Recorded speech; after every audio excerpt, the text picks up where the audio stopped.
What's up, everybody? You're on the Low Ball Pod. He's Lucas, I'm Owen, and we're back to break down the second half of the league. We're going to be jumping into the NFC today. Super excited to get talking about some of these teams. It's pretty interesting to me personally, just looking at both conferences and seeing how they both kind of trend towards similar team builds, maybe I'd say. Like you see a lot of those high-powered, quarterback-driven offenses, I think, in the AFC, and I think the trend's been kind of to match that in order to compete in the playoffs with those. And out here, I feel like you see a lot more well-rounded team builds with like the more influential teams of the decade being like the 49ers, the Eagles. So very, very interesting to see. Obviously the Lions too. So yeah, I think the NFC is equally fascinating this year. But how you doing, bro? Doing good, man. You're very glad again to be back here with you for a second straight day and another day closer to football. Really looking forward to that starting up on Thursday. I know we have, of course, the college season kicked off already, but yeah, excited to Yeah. dive into this NFC conference. And I know yesterday's episode, thank you for anyone who stuck through it. I know it was a lengthy one, but of course, we will advise that you might want to buckle up again because we got a lot to dive into. Without further ado, if you're ready, I would love to hop right into this first little division here of the NFC East, and don't think I'm going to be too happy with who's coming in here at 4 for you. Yeah. Pretty obvious one here. You got the New York Football Giants coming into the year, and this staff is pretty unsurprisingly on maybe one of the hottest seats in the NFL.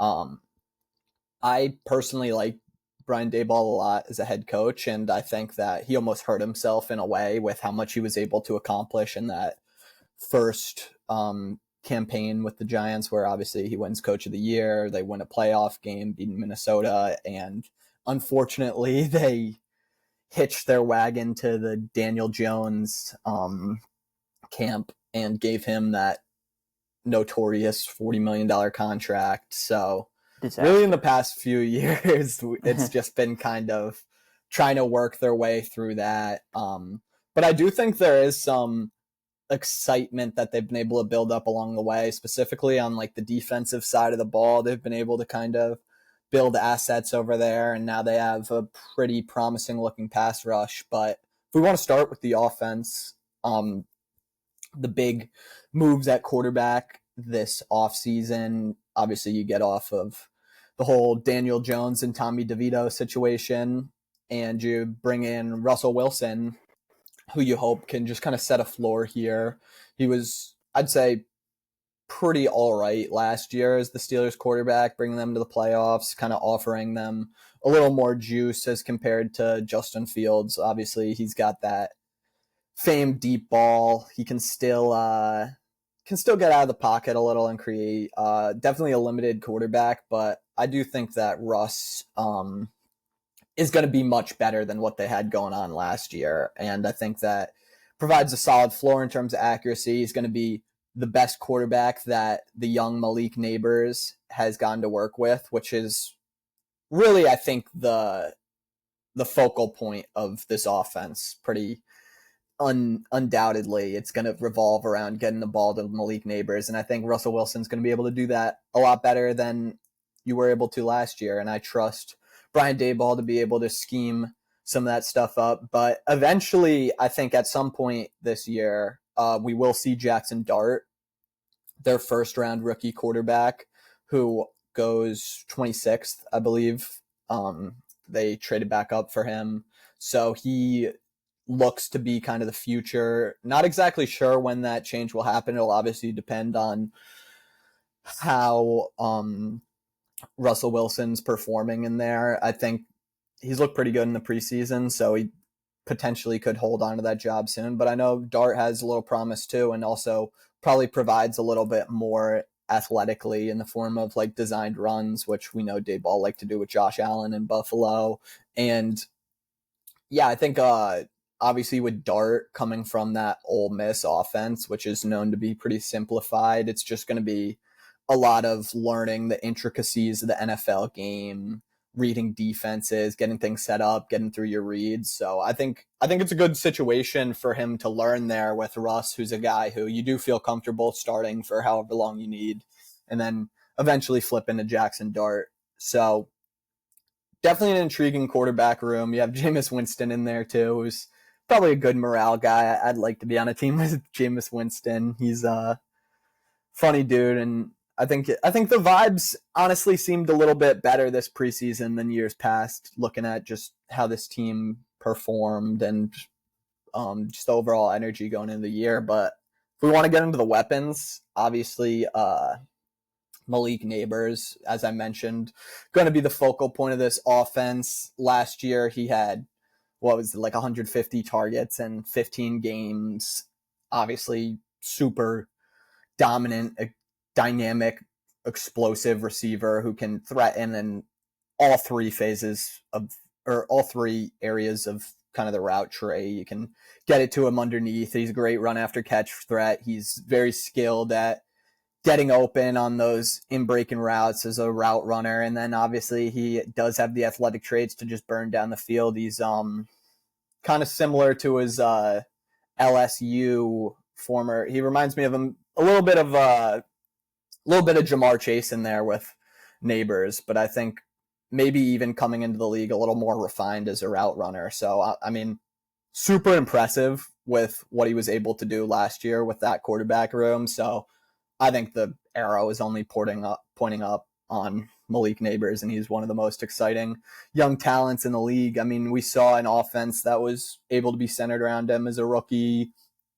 when he's really the only real threatening weapon here. I mean, they do have Darius Slayton, who's a solid outside receiver, is going to be your traditional X, can threaten deep if you're not looking to cover that. Definitely a good backside player, and Wan'Dale Robinson, I guess, is there too. Definitely not the most efficient season from Wan'Dale last year, but he should be a serviceable kind of underneath slot option. Very, very inefficient though last year when you look at how many targets he had and wasn't even able to turn that into 700 yards total on the year. So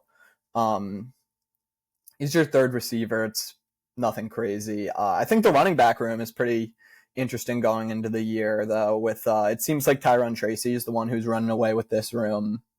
And they bring in Cam Scatabo as kind of more between the tackles guy. Tracy's a little more dynamic on the outside. So I think overall between the weapons and quarterback play, it could be passable, it could be serviceable, but the line is definitely, once again, where this unit is going to have the most questions. Hopefully you're getting a full year of Andrew Thomas. We know that he's a dominant pass blocking left tackle, able to protect the blind side. That's the one guy you really don't have to worry about. But kind of everywhere else, I would say, is adequate to replacement level starters. Runyon was a good addition last year, and you're hoping that John Michael Schmitz, the center, continues to improve going into, I think, year 3. The other side with Van Roten and Illuminar, those are kind of Band-Aid guys and kind of the after effects of the Evan Neal fallout. And so it's not going to be necessarily a strength of this team, but you're just hoping it's passable. And I think that the whole idea of this offense is to just kind of be passable, get Malik Neighbors the ball and, see what happens. There's nothing too imposing outside of him, but this is your team. What do you think of the offense going into the year? Yeah, dude. You really hit it on the nail again. I mean, not too much excitement or too much to be excited about outside of the fantastic Malik Neighbors that we did draft last year. You touched a little bit on him, but over 105 catches last year, cleared 1,200 yards as a rookie with maybe the worst quarterback room in the NFL. So it should only be up from here. Russell Wilson, I do like as kind of a floor play and more of a veteran guy. Hopefully can get in there and is at least helping Dart along in his progression as well. And you touched on that a little. I do expect to see Dart at some point this year. I'm not sure exactly when might be a realistic expectation of that.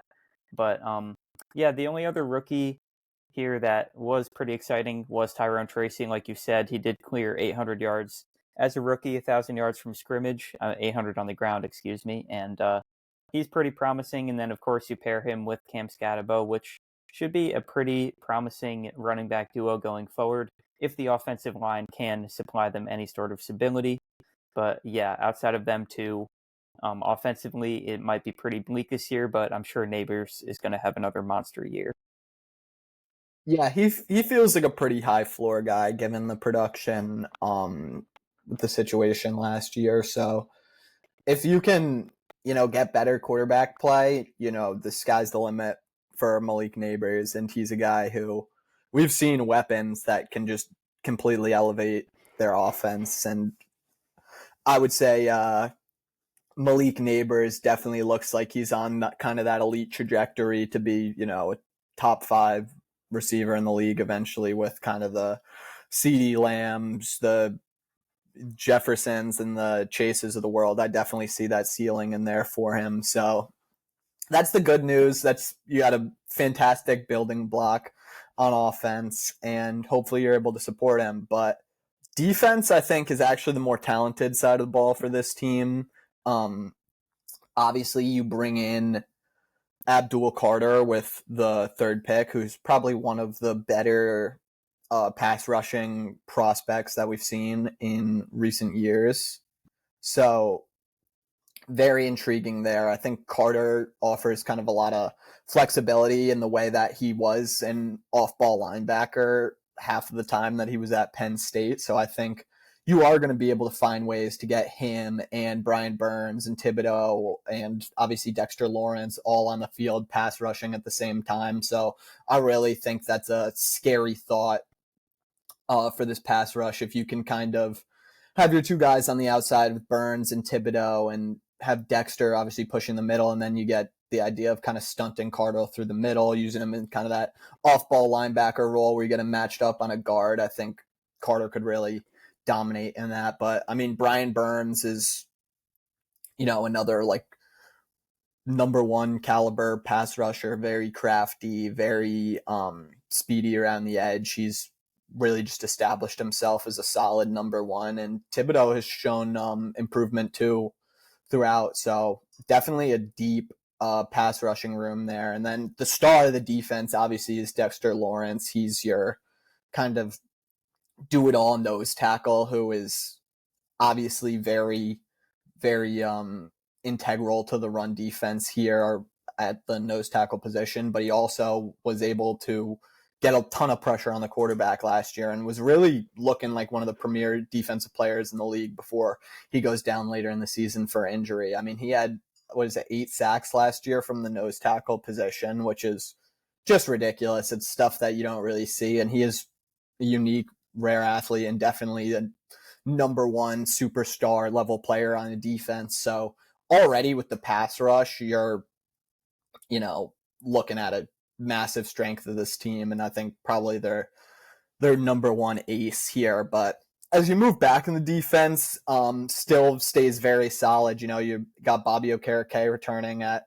the linebacker position, and they like Micah McFadden, so certainly have some good field generals there to support the run defense up front, and also stretch out into the coverage a little bit this year. I'd say the coverage is probably the bigger question here, but still looking like very solid. I love that now with the addition of Paulson Adebo, you get kind of Deontay Banks and less of like a pressure situation where he doesn't have to be the number 1 corner. And he has shown some ups and downs throughout his young career, but he is a guy who I do think is, physically talented and up for the role of being kind of a physical man-to-man corner. But obviously you get kind of thrown into the fire here. They asked a lot of him early. So I think bringing Adebo in is very technical, experienced, borderline number 1, number 2 corner. I think that's a great addition. And on the backside, you bring in Javon Holland, who's coming off of a bad, not his best season, but I still think a very talented free safety who can, fill the run, is very athletic and gifted in coverage on the back end. And pairing him with a pretty cerebral player in Tyler Newbin, who had a good rookie year. I think that this secondary has a lot of potential. You add in Drew Phillips in the nickel, who had just a phenomenal year last year in both phases. I really think that this defense, has the potential to not really have too many holes at all, and I think they could, start to propel this team. I think this is kind of the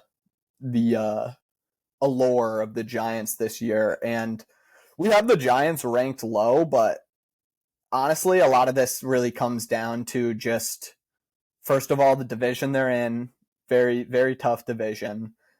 Second of all, just their schedule is one of the most brutal I think I've ever seen.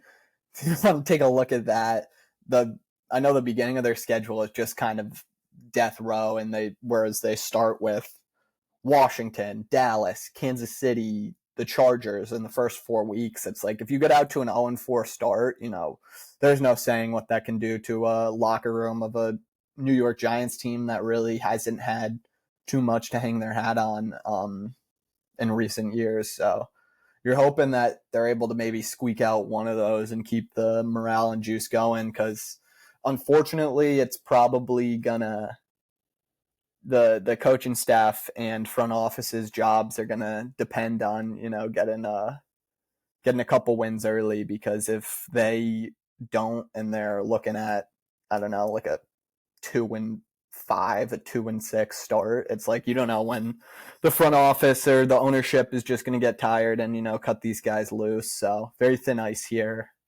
in New York. Yeah, man, I think most of the coaching staff right now is definitely on the hot seat, and like you said, our schedule doesn't help. 5.5 wins is our current line from Vegas, so they are not predicting us to have much success, and some people might even consider that line a little bit kind for us. It's hard to find 6 wins on the schedule right now. It really is. It's one of the toughest schedules I've ever seen. It's a really rough outlook, and that's definitely why I think it's more than fair to have us at 4 there, even despite the team ahead of us that just made quite a questionable choice, as we might want to get into next. But I'm assuming you have them next as your third team there in the East. Honestly, before that move, I think it would have been a pretty close debate between them and the Washington, Commanders. yeah. But for sure, I mean, that is just it's there's really no way to fully put into words what you're losing. And Micah Parsons, just a guy who's on a Hall of Fame trajectory going into year 5 with 4 Pro Bowls already, 3 All-Pros, I think he's had 12 sacks in every single year. It's like absolutely ridiculous. You really don't see players like this traded often in the NFL. Just complete superstar, top 10 player. And yeah, I mean, the pass rush goes from one of the best in the league to at best top 25, top 23 or so. It's got to be pretty painful as a Cowboys fan. You do get Kenny Clark back, who I think does fill a need for them. They really did need to patch up this run defense that has been just such a joke for years. So if you want to take anything out of it, maybe you're kind of going for a more balanced defense now. You're hoping that maybe some of these younger pass rushers on the outside, they draft Donovan Ezeraku from Boston College in the second round this year. You're getting Sam Williams back on the edge. You drafted Marshawn Nealand last year. Hopefully, you're getting a little more production from the aggregate of all these guys maybe taking a step and emerging, but you're not going to have Micah Parsons. I do like Osa Digizua on the pass rush too, is kind of interior threat, but it's just your pass rush is definitely going to take a step back. When you have Micah Parsons, you're able to kind of have the threat of being a top 5 pass rush on any given year. And you don't have that anymore. You definitely don't have that. And the rest of the defense, plenty of question marks. They bring in a full new linebacker room. The corners of the duo of Diggs and Bland could be fun to watch, but definitely not the stickiest in coverage. You are hoping that they can generate some turnovers. And then you have a complete question mark at the other cornerback position where I believe Khair Alam is the current guy slated in to start there, but they do draft Siobhan Ravel, who I like, but he's coming off an injury. So, I mean, really the vision for this defense was all around just Micah Parson being a superstar, and maybe that carries the defense more, but now it's definitely looking like one of the worst defenses in the league, unfortunately, albeit maybe a little more balanced and maybe a little more equipped to defend the powerful run games in this conference, but it's a brutal blow. It's a brutal blow. It's brutal, man. If we want to even look back to last year to the effect that Micah had on this defense, I mean, they logged 52 sacks last year, which was good for top 3. And like you said, the well-documented issues with the run defense, they allowed about 4.5 yards of carrying last year. And if you can't rely on at least the pass rush to kind of hold you down, this defense might be looking really rough. Yeah. You want one thing to hang your hat on at least, and exactly. you had that. But I guess maybe it looks a little more balanced now, but there's no excuse for it. To me, it's complete ego move from Jerry Jones. He didn't want to get pushed around by a star player, so he traded him, and now the team is going to, feel the consequences. You trade him in the same conference to a team that you've had not so much playoff success against. It's tough. I mean, especially when you have Dak Prescott on this big contract. You are a team that's not rebuilding. You're paying Dak Prescott the most in the league. It's like you're not. You need your players, and when you have Dak Prescott and Micah Parsons on the field at the same time, they've had playoff woes. Not Micah's fault, but those guys win over 60% of their games when they play together. So it's it would be pretty surprising to see this team get better while losing Micah Parsons in the short term. So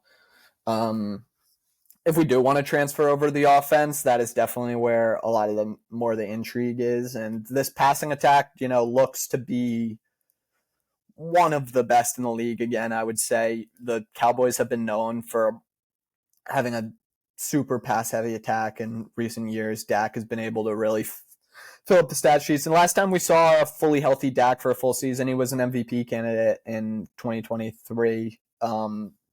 And now you add in George Pickens into the mix and a full year of healthy CeeDee Lamb. This is one of the best receiver rooms in the league. It's right up there with the Bengals, the Eagles, the Vikings. I mean, that's an insane 1-2 punch right there. And I think Pickens specifically fits very well with Dak Prescott, who's, an aggressive down the field thrower who likes to throw into tight windows and just give his receivers a chance. George Pickens is arguably the best in the league at going up and getting the ball in those contested catches situations. So I love the fit there. It also allows you to do more with CeeDee Lamb, move him around the formation, get the ball in his hands, use him in the slot where he really excels. And that's gonna carry this passing attack to one of the best in the league, I'm sure. But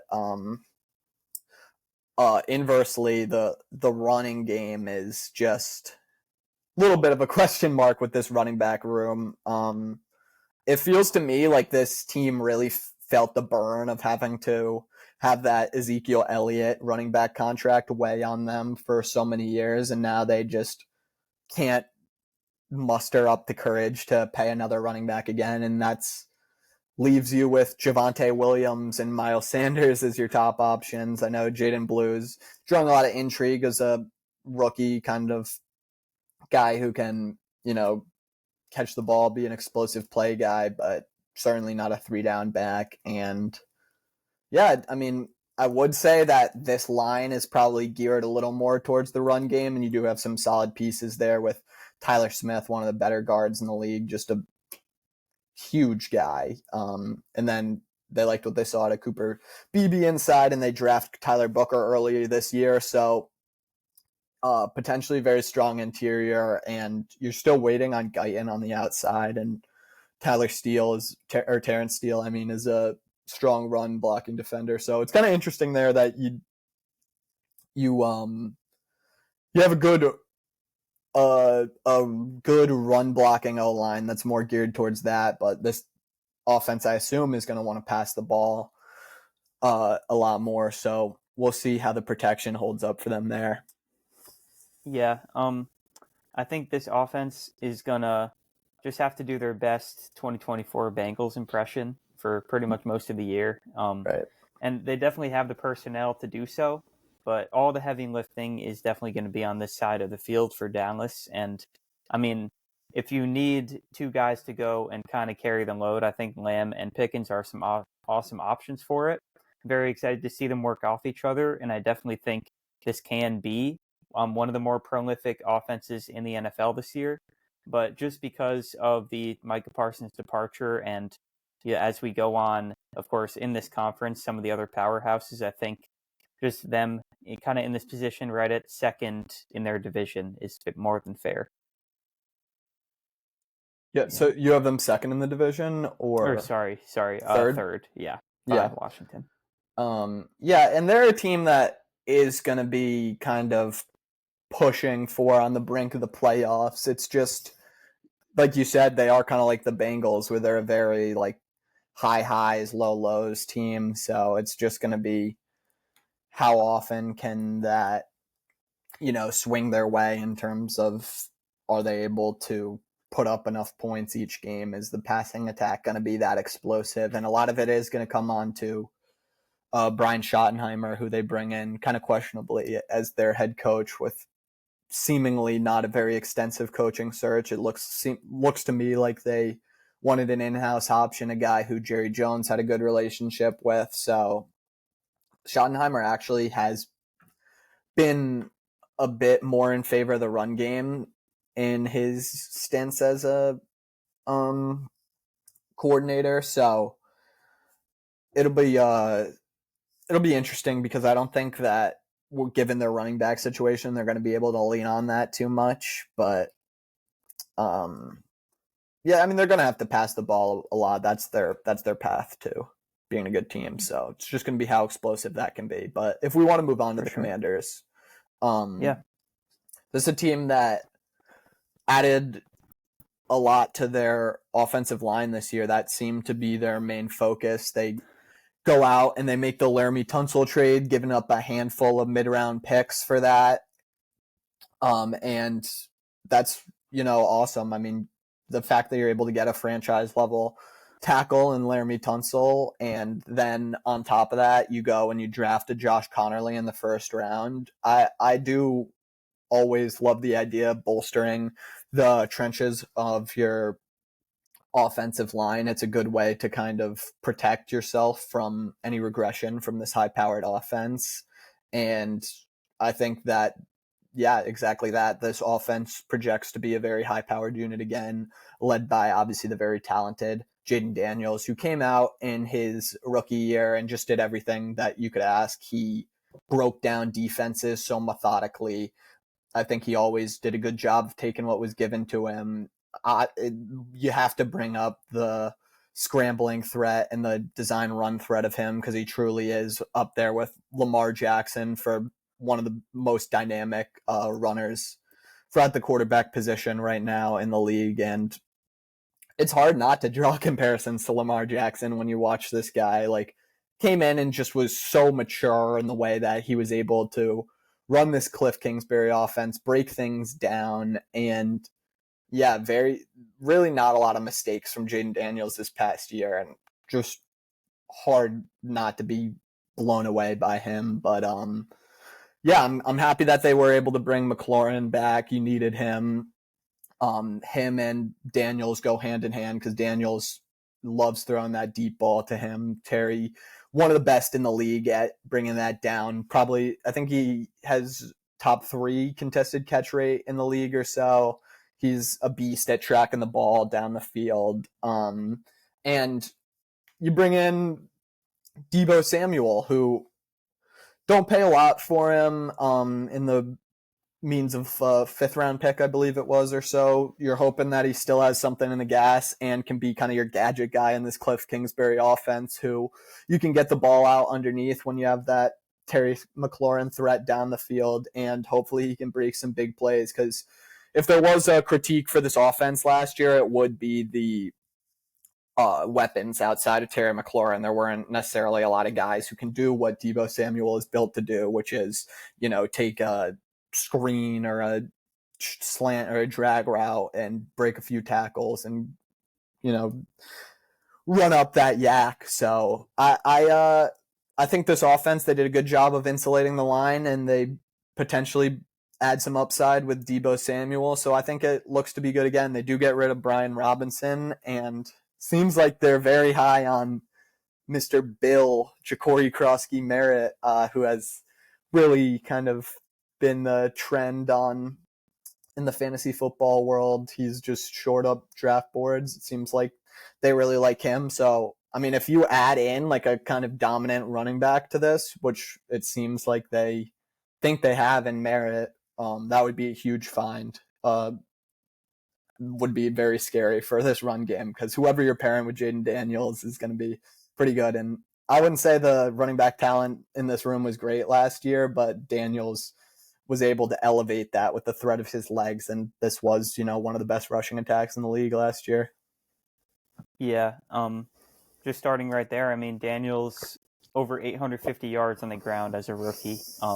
And the Lamar comparisons to me are they really are gleaming. Just the way he never seems to be under too much pressure, and he can always just stay cool and calm and seems to make the right choice most of the time. And that's kind of proven through their offensive yardage and efficiency that they were able to maintain throughout his rookie season.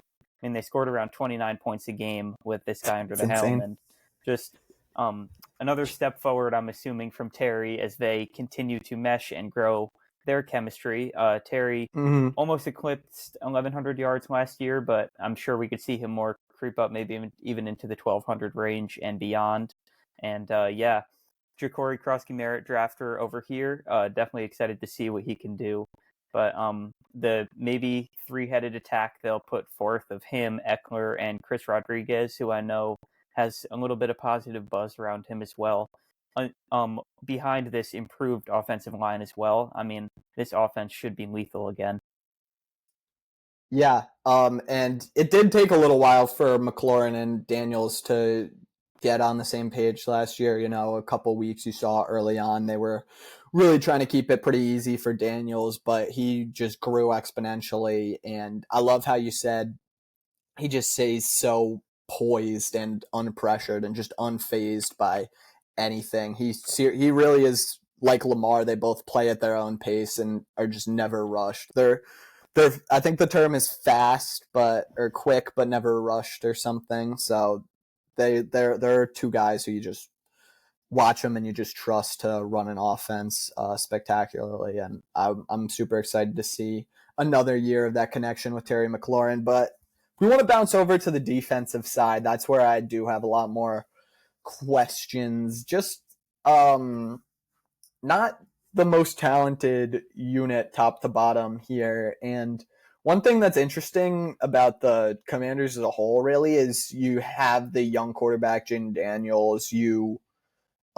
see so much like promise and future with them. And I do still think that's very true, but it is actually one of the oldest rosters in the league. And especially on the defense, you see that they're relying on like a lot of like veteran guys here to hang on and just, fill in. Obviously last year they bring in a lot of, older veteran free agents and load up on those, and it worked out very well for them. But I mean, you look up and down the lineup and these guys are pretty old. You're relying a lot on, I don't know how old Bobby Wagner is now, but mid-30s at least. You bring in Dietrich Wise as your edge rusher opposite Dorrance Armstrong, and you give a pretty big contract to Javon Kinlaw inside to complement Daron Payne. I mean, all these guys are over 30 years old, and now you're going to be asking a lot of a Von Miller who's showed signs of slowing down.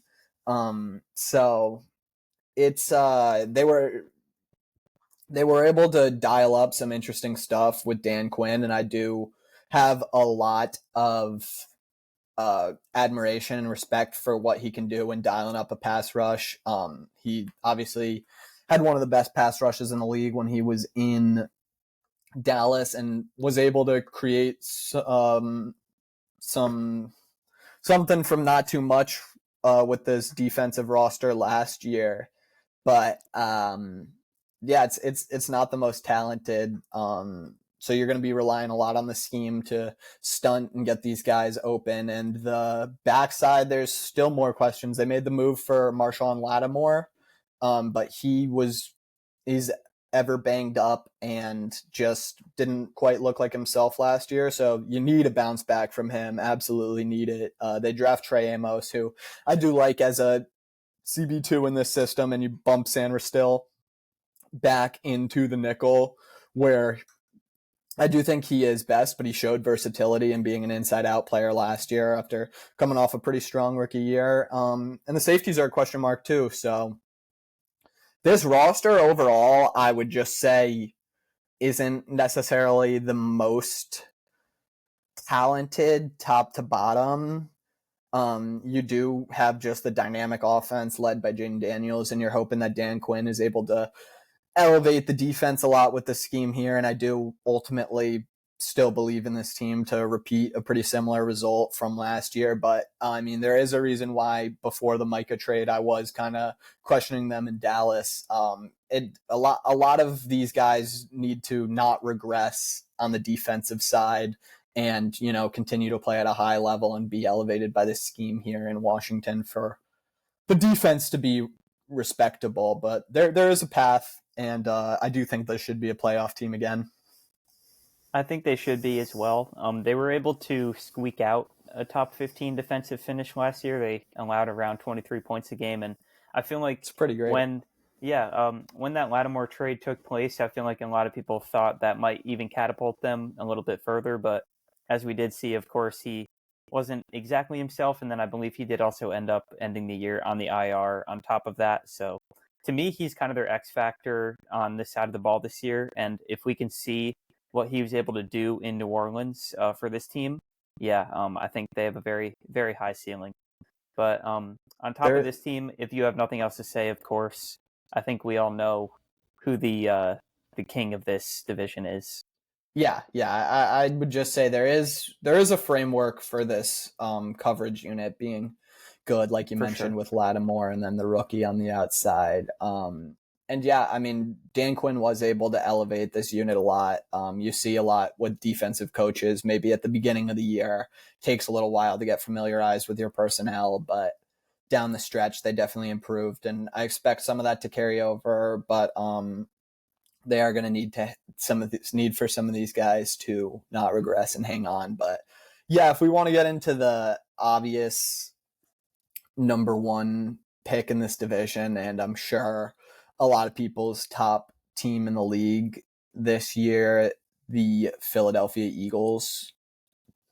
Dominant team. I mean, we saw last year, I think that this was one of the best rosters ever compiled, really. And they are able to just blow the Chiefs out in the Super Bowl, which is a crazy sentence, but it happened, man. And just a lot of it is thanks to the plethora of talent they have up and down their roster. This team is like an all-star team, and they do lose a decent amount in free agency. They lose Milton Williams. They lose Sweat on the edge. They lose Darius Slay. And there are some, I guess, guys who are going to have to emerge on the defense and, you know, elevate into more prominent roles. But they had so many guys, I think, who showed flashes, especially in the edge room last year. I'm excited to see what Moro Jomo does in a larger role, and Nolan Smith proved that he was a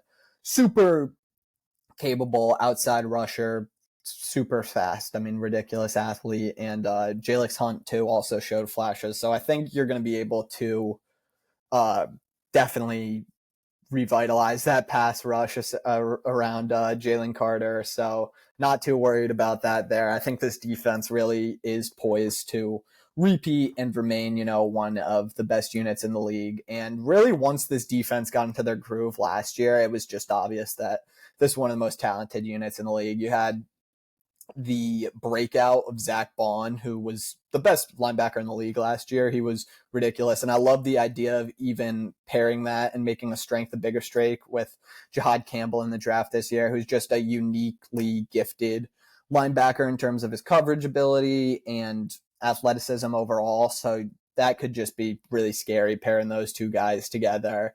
And yeah, I mean, the young cornerback duo was amazing to watch with Mitchell on the outside, shutting things down. And obviously, Cooper DeJean is just kind of a magnet to the ball, a guy who just can make big plays like we saw in the Super Bowl with the pick six, is able to, be a serious impact in the run game. This defense isn't going anywhere. I like the draft pick in the second round of Makuba too to fill in for Gardner Johnson. So yeah, I mean, I have no questions about this unit really at all.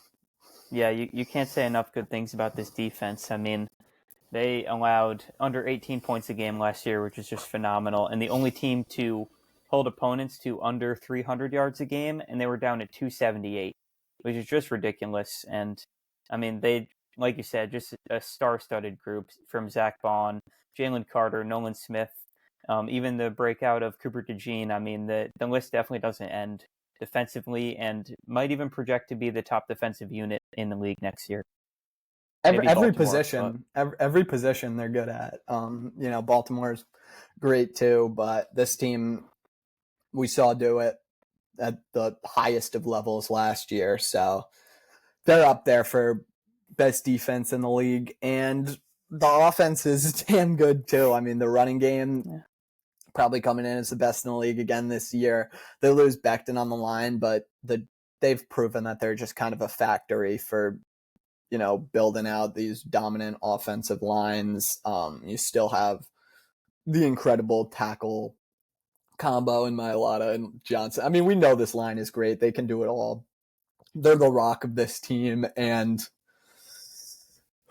well, where do we start for these next group of weapons? I mean, like, you got Saquon Barkley, AJ Brown, and Devontae Smith. I mean, it's ridiculous. That's all you have to say. it's ridiculous. Just got to give it up to Howie Roseman for assembling this amazing group of talent. But they can do anything. Saquon is coming off.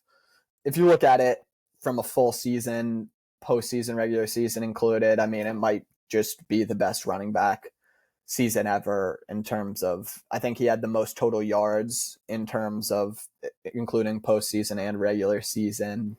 Just ridiculous, big plays, consistent down to down toughness. Just, I mean, I'm so happy for Saquon that he was able to, get into such a great situation and just remind the world of who he really is. And he was one of the top prospects we've ever seen at the running back position. And it's great to see that come into fruition, because for a while in New York there, it was looking like maybe it wasn't going to happen behind some battered offensive lines. But this is running back heaven. And at the same time, being in the backfield with Jalen Hurts, I thought Jalen Hurts improved a lot as a rusher last year and was able to break a lot of impressive runs off, especially in the playoffs. I'm not the biggest Hurts guy as from a passing perspective. I don't think he has necessarily the best pocket presence given his abundant offensive line. And yeah,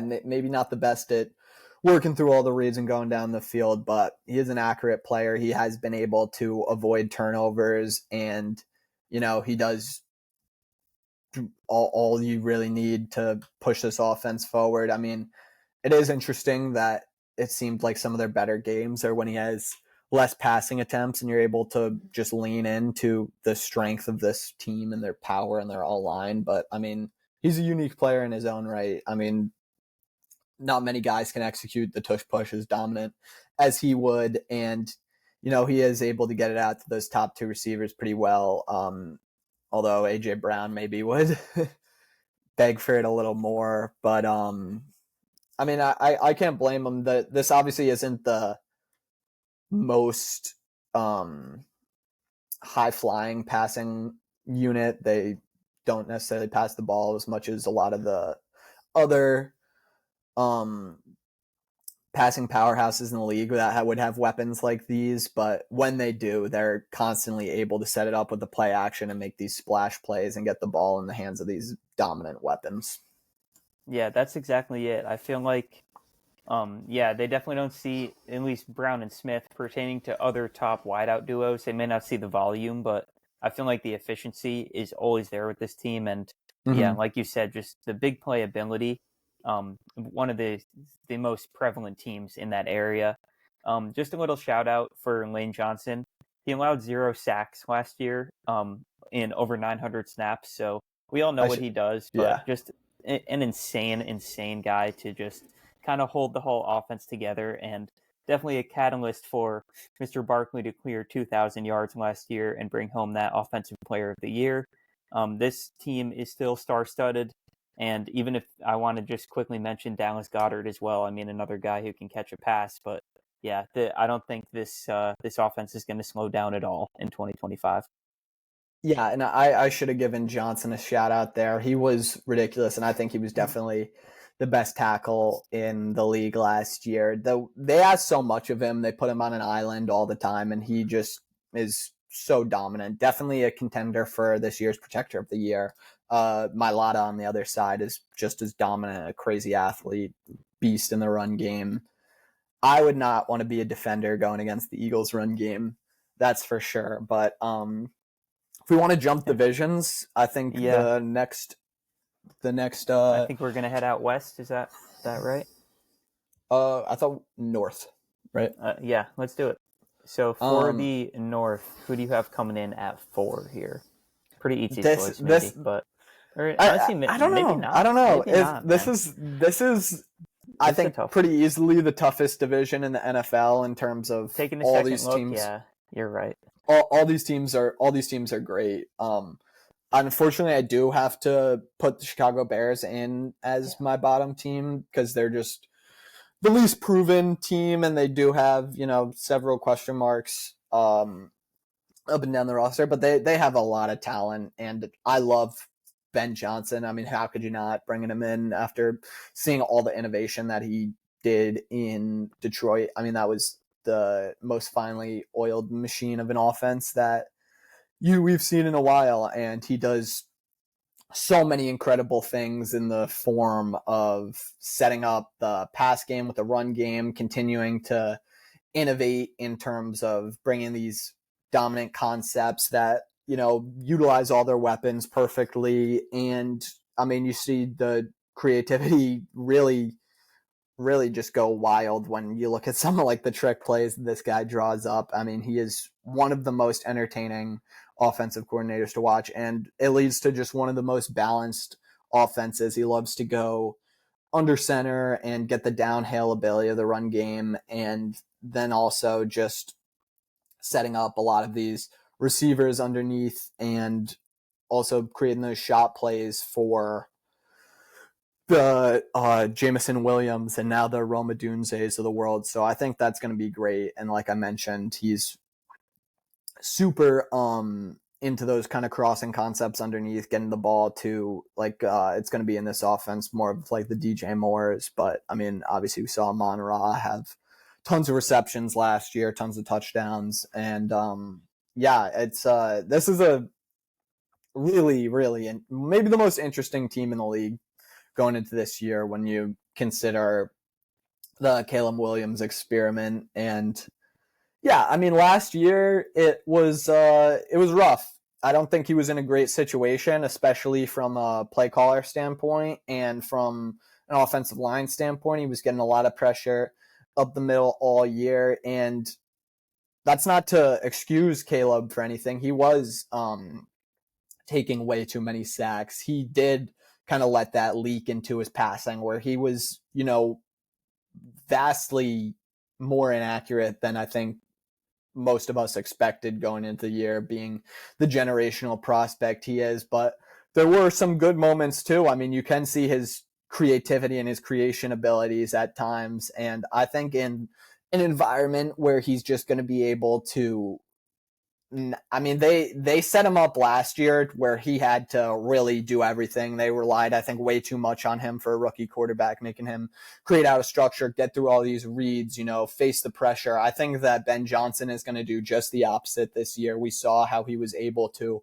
revive Jared Goff's career and just make things like so much easier on him and, build the offense, not just through forcing the quarterback to, pilot and, make all these quick decisions, but balancing the run game, getting guys open with concepts, setting up the pass game with these play action shot plays. I think that there's just going to be a lot more order, a lot more form, and it's going to lead to a lot more functioning offense. So if you want to get into actually a lot of the talent that Caleb Williams has to work with, I do still believe a lot in the receiving room. And I think that this year, it has a lot more of a clear vision for what it's going to be. When you had Keenan Allen last year,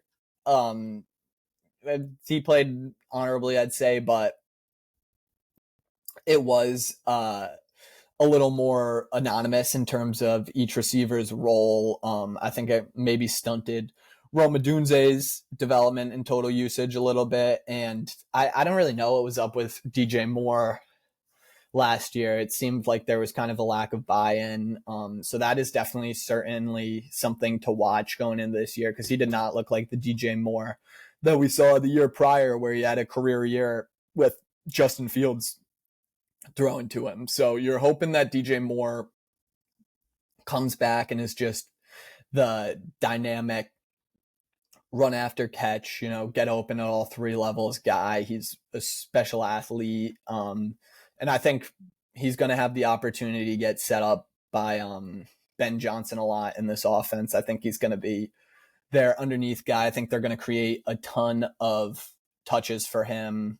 And I'm excited for that. And Rome, while it was maybe a little underwhelming of a rookie season for a top 10 pick, he did show that he has translated in terms of that downfield contested catch ability. He had the best contested catch rate in the league as a rookie, which is just awesome and exactly what you want to see. And he's, going to be your big down the field X receiver. So when Caleb Williams is feeling aggressive and wants to take a chance, like we know he can do, I think Rome is going to be a great pairing for that. And you have a lot of fun other weapons to pull in this. That was a clear focal point of this offseason. They bring in more fun with Luther Burden as, I think, kind of their juiced up slot receiver here. That's going to be, creating more explosive plays, kind of in that DJ Moore mold, but I would say shorter rather than DJ Moore. I think will be definitely used a little more in the intermediate and the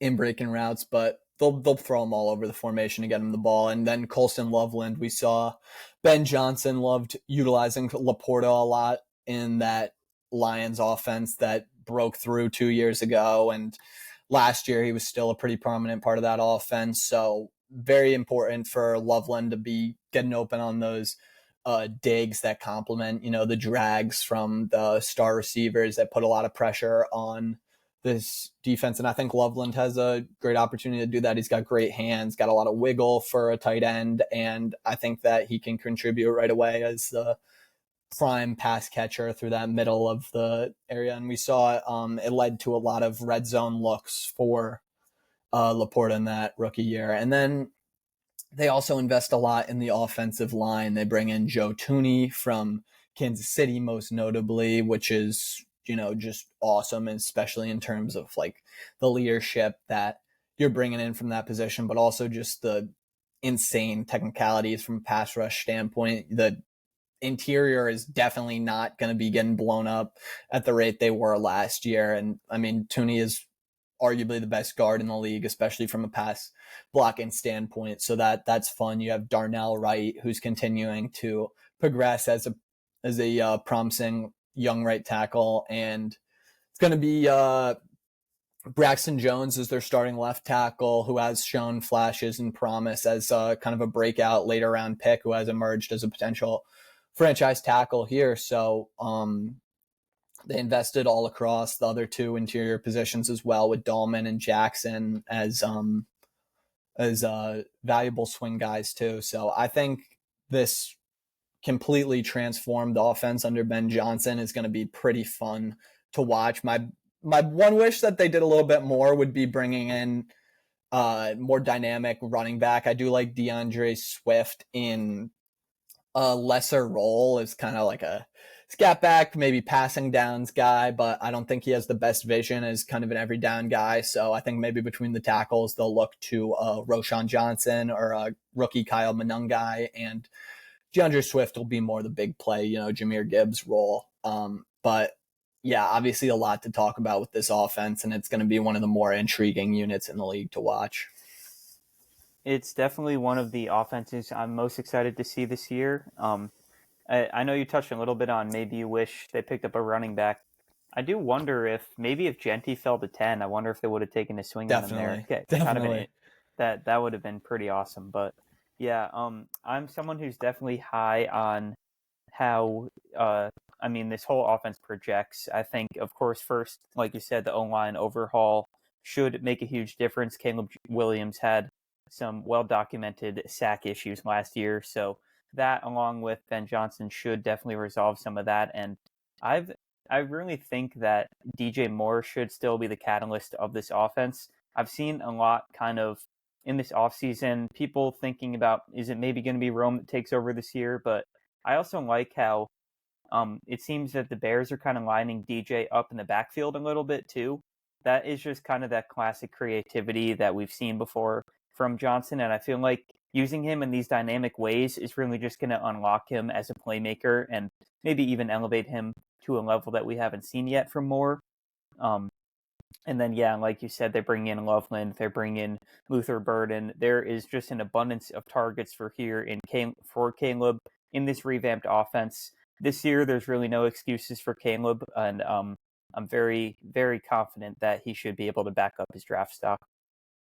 Yeah, and I think they are just going to be able to generate a lot more looks from Moore. I do think he is obviously the most talented receiving option that they have at the moment, and he is the most well paid. So I think they're definitely going to make it a focal point to get him the ball. You mentioned the running back looks that they did a few times with Amon-Ra. So any way to get the ball in DJ Moore's hands. He's such an athletic after the catch guy, and he is, able to create separation too. So he's going to be a focal point for sure. And yeah, Caleb, well-documented sack issues. That's on both him and the line. He's going to have to not hold on to the ball for as long, but I think part of the Ben Johnson offense, that's kind of part of the nature of it in terms of much more structure on a down-to-down basis and a lot less freelancing than backyard football that we saw from Caleb Williams last year. So I'm super excited to see that. If we want to flip to the defensive side, they bring in Dennis Allen as their defense coordinator hire, which is pretty awesome hire coming off of, obviously wasn't the most successful head coaching stint, but still bolstered some pretty impressive units for the Saints with not necessarily too much talent. The pass rush is still a little bit of a question here. You got Montez Sweat heading that up, who is, on that borderline of being a number one threat. Definitely offers a lot in the form of his athleticism with his power and his speed. But inside, they add Grady Jarrett and are going to be looking for another step from Trevon Dexter, who I know they like in the middle as a potential pass rusher. So, you're hoping Jarrett can tap into the fountain of youth a little bit there. But the linebacker room is one of the better rooms in the league, I'd say. They're pretty balanced in TJ Edwards, who's just a downhill kind of beast in terms of plays the position the way it really should be, kind of the old-fashioned,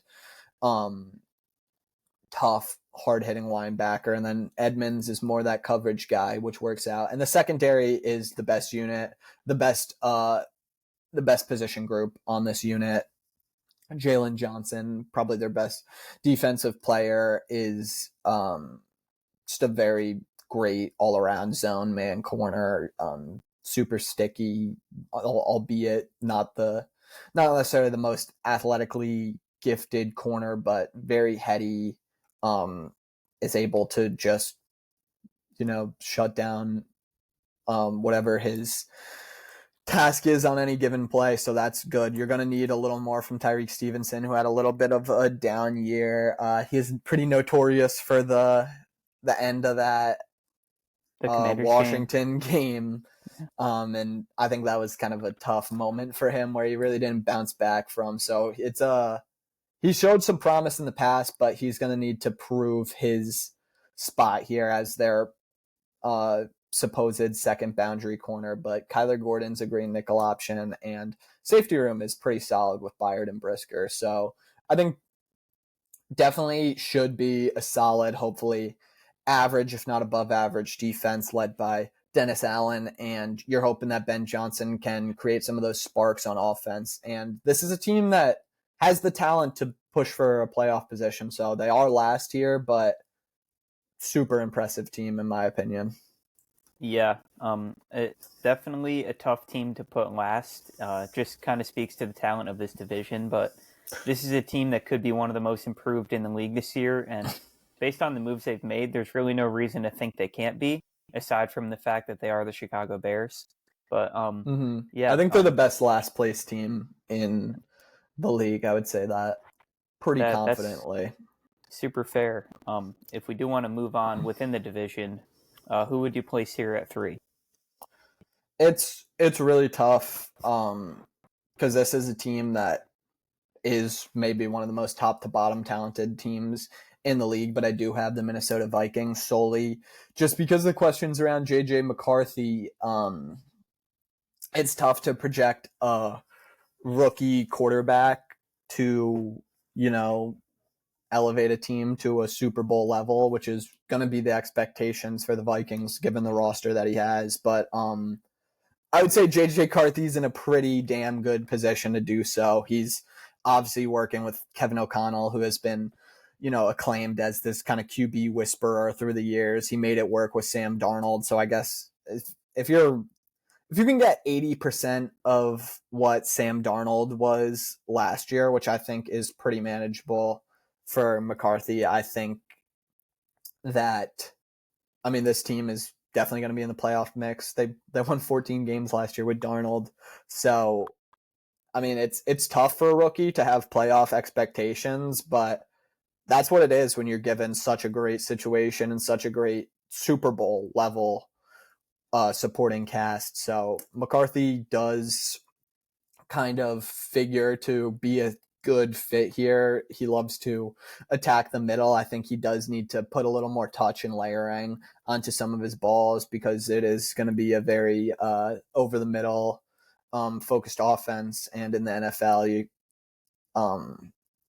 you really got to be able to layer between these intricate zones. But yeah, that's super up in the air. I can't speculate too much on McCarthy, but if we want to get through the rest of the offense, it's just loaded top to bottom. The line, they bring in 3 pretty awesome interior options this year. They draft Donovan Jackson in the first, and some of the biggest offseason free agents in Ryan Kelly and Will Freeze, both coming over from Indianapolis. So they have that chemistry, and you're hoping for a fully healthy season of Christian Darrisaw, who I think when he was healthy last year was in the conversation for like a top 5 tackle in the league. Brian O'Neill is super steady on that side. So they shored up the offensive line. The only possible question with this team was maybe the interior of that offensive line. And now the health of Darrisaw, who you hope is back because he's so dominant. We know the weapons are among the best. So Addison will be suspended, but they trade for Adam Thielen who has, a history here in Minnesota and is pretty beloved.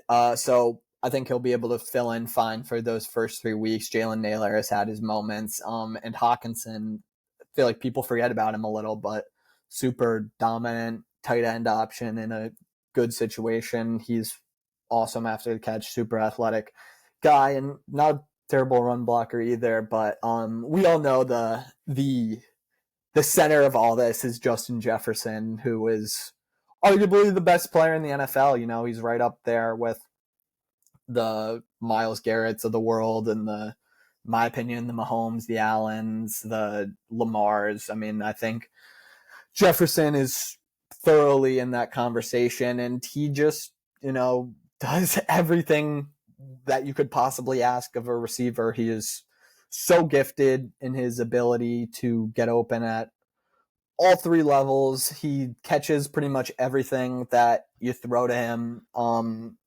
Like explosives, contested balls, underneath. I mean, you could literally describe anything that a receiver is supposed to do, and Justin Jefferson does it at a great level. There's really no holes in this guy's game whatsoever. So when you have that, that's a guy who you just can easily funnel an offense through. He has the most yards per game of any receiver of all time. So he is on Hall of Fame pace easily. But the running back room, I love that they're splitting time between Mason and Jones this year. Jones, unfortunately, super fun player throughout his career, but he's not a guy who can handle a full workload. So you bring in Jordan Mason, who has proven himself last year that he is a starting caliber back in terms of vision and outside zone running. I mean, he is a great player, hard to bring down. So I love that compliment with the shiftier Jones and the more downhill Mason. This offense is just primed to set up McCarthy to be in a great position. I think they're not going to ask too much of him. He's just got to be able to deliver on, 10 throws a game or so. I mean, he's not going to throw 10 throws a game, but he's going to have to make 10 pretty high leverage throws a game. And I think he's going to be in a great scenario to do so. Yeah, pretty much all the cards are kind of laid out for McCarthy. It's just a matter of him putting it together in this rookie season. I mean, Sam Darnold was able to eclipse 100 passer rating in this offense. So you can kind of see when you plug in a guy like McCarthy who projects to be more talented than Darnold, that this offense even has room to improve. So I like what you said about the backfield split. I think Mason was an awesome pickup for this team. He's going to be a hard, smart runner behind this pretty elite O-line. And the one thing that Mason doesn't do is catch passes, which is where Aaron Jones can come in. And it might be a 50-50 split. I'm not exactly sure how they're going to go about it, but just having 2 guys back there that can really make a difference is huge. Of course, it all runs through Jettas, who, of course, eclipsed 1,500 yards, 10 touchdowns. I mean, he should do it again. And him just being a safety valve, him just being a safety valve for McCarthy is probably just going to make everything a lot easier on the rookie. And yeah, I'm definitely very optimistic on this offense. And how can't you be with Jettas? Yeah, I mean... And I forgot to mention Addison too, but he's good. Yeah, Addison will be awesome when he comes back, but it's just... I don't know. It feels wrong just to give Justin Jefferson only like a minute, but it really is as simple as he is just so good at every facet, from his release to his route running to his body control, just anything. I mean, when it comes to the catch, he can track the ball insanely, wins contested catches, his hand placement is just perfect. He's as good as it gets at the receiver position, as good as I've seen. So super impressive. I believe he had a 98-yard touchdown last year. If you remember that play, that was ridiculous. Awesome. Yeah. And I mean, McCarthy, I don't know if McCarthy necessarily quite has the arm that Darnold has, especially in terms of the touch. And so he's kind of known for being a guy who kind of throws at the same speed a lot. So he's going to have to develop that. I do think he offers a little bit more scrambling ability. He's definitely more aggressive in that aspect. So you're hoping they might be able to get some new looks out of that even. But if we want to jump over the defense, this is another unit that is with defenses, it really does fluctuate a lot, but there's probably like 5 or so units that could be the best in the league, and this is one of them. Headed by Brian Flores, who's arguably the best defensive coordinator in the league, and really is astonishing that he's not a head coach in the league, because he draws up such a fun defense here that brings pressure from all different angles. Was consistently confusing quarterbacks last year and just seems like such a headache to play. I mean, they love just, like I said, blitzing from really anywhere, whether it's the outside, they can go all in, or they'll, have the threat of faking the blitz and dropping into coverage and further controlling you and causing a turnover. So they even further bolster that this year, bringing in Javon Hargrave and Jonathan Allen into the defense this year, who just could.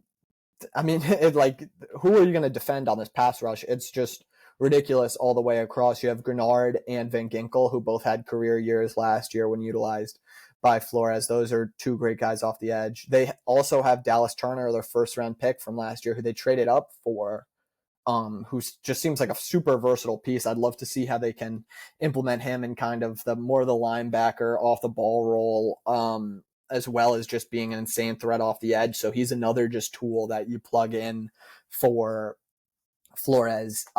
Ivan Pace, another guy that they love to blitz, like Blake Cashman, awesome field general all-around linebacker. Like, this front must just be so stressful as a quarterback because you never know where the pressure is going to come from, and they have elite players all up and down. It can be the best pass rush in the league pretty easily. The coverage is definitely where most people have the more questions, but Brian Flores has kind of proven last year and years before that he can get by with, not necessarily elite corner play, and just the constant threat and stress of this pressure can, work as a coverage in and of itself. But they do have Byron Murphy, who's they bring back coming off of a Pro Bowl year, and Isaiah Rodgers comes over from Philadelphia, who did show a lot when he had to play. He's going to be thrust into a much larger role now, so they're hoping a lot more from him. And nickelback is going to be a bit of a question. I think they have Tavier Thomas started as their guy there right now. So it's this is definitely where most of the questions come in. I think the safety room is definitely pretty concerning too. I mean, Harrison Smith, shout out to him. He's, 39 or so? 36 going into this season. So, I mean, you don't know how much longer he'll be able to hold up. Obviously, so much experience and a very heady player, but it's going to get to a point where just the athleticism doesn't work anymore. Metellus is an interesting kind of almost like a hybrid linebacker type of guy who they kind of use all throughout this formation, and can definitely deliver some hard hits. But, it's tough that they lose Bynum because they love those kind of 3 safety sets.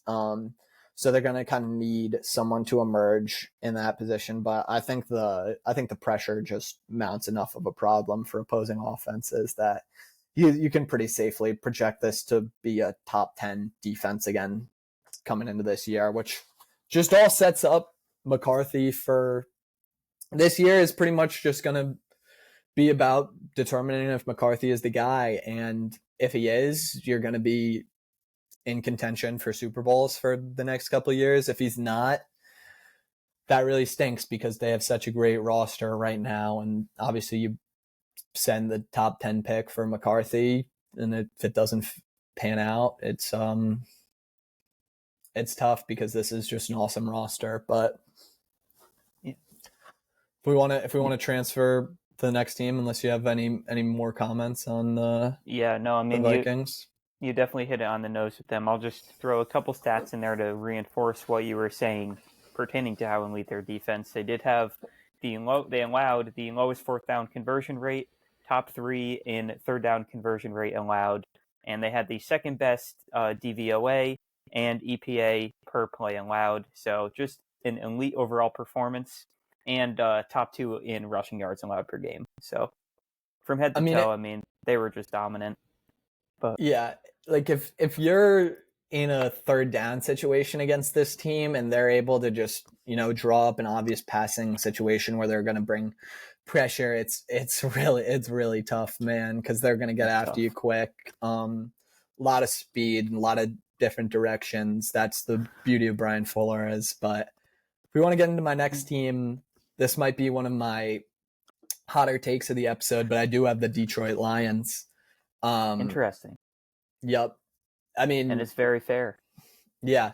I mean, this is just a ridiculous division. This division could finish any way. You could randomly drop a die, and that's how you decide this division, because they all have cases to come out on top. And unfortunately, some are gonna finish above of others. But the 4 dominant teams, so it's hard. And the Lions are definitely a dominant team, and it's pretty shocking not to see them at the top of this division again, but it just speaks to the competition here. But when you look at this roster top to bottom, I mean, it's like the Eagles, it's like the Ravens. They are just loaded with talent. It's crazy. I mean, I would say if we want to get into my main questions with them, you got to talk about just the fact that they're losing 2 super influential coordinators that were some of the first head coaches hired this cycle. I mean, Ben Johnson is probably one of the better head coaching prospects to come out in recent memory, probably since like the Kyle Shanahans of the world. So losing that innovation on that side of the ball, it's you're not really going to be able to replace him. You're going to have to evolve into something a little bit else. So they bring in Morton as their offensive coordinator this year. And I do have to say that I do trust Dan Campbell a lot with these hires. And I know that he has instilled such a great culture that I know this team isn't, they're not going to just flat out like suffer as a result of these hires. They're not going to like, I don't think this team is going to struggle too much, but they're going to have to change and innovate. And, they had this foundation as such like a multiple run, setting up the pass type of scheme. And a lot of that changes this year because I personally don't think they're going to be able to lean on this offensive line nearly to the level that they have in past years. I don't think a lot of people realize, but losing Frank Ragnow is probably as big of a loss as any team has had this year, if not like the biggest loss. He was so integral to what this team did, from a pass blocking standpoint, a run blocking standpoint. He really filled in all the glue. Your center obviously is in control of so much of the communication on the offensive line, but they asked him to cover so much ground. And, when you had the Christian Mahogany come in later in the season, the late round rookie who's going to be a starter this year, he's able to just, pick up the slack, and you're not worried about who's next to Frank Ragnow because he can just cover so much ground. He can fill in both the run and the pass. He can get to the next level. He is just one of one in terms of what he can do as a center. So, losing your center is going to be very tough. And you don't know what the impact on Jared Goff having to work with a new center now could be. Obviously, that is a very important relationship in your offense. But they also lose Zeitler, and they're replacing him with Tate Ratledge, who another unproven rookie. You have 2 very young players on the interior of your line. And not to say that I don't believe in these pieces, because the Lions have definitely earned the benefit of the doubt in terms of, building that elite offensive line that they've been known for these past couple of years. But it's just pretty unproven, and it's kind of a situation where I'm going to have to see it to believe it, and it's hard to not project this group to take a step back, especially when you consider Taylor Decker has had his injuries at the tackle position. So really the only sure thing going into this year on the line is Penei Sewell, who is as sure of a thing as it gets, albeit, and I love the way they weaponize him, bringing him out in the run game and pulling him and, getting him in space because he is just a rare athlete at the position. But that's, 4 pretty decent question marks along the offensive line. And I do trust the Lions organization and culture to, be able to patch those up. Like, I don't think there's going to be a bad offensive line by any stretch of the imagination, but I don't know if it's necessarily that dominant unit that you're going to be able to hang your hat on like you have in years past. I mean,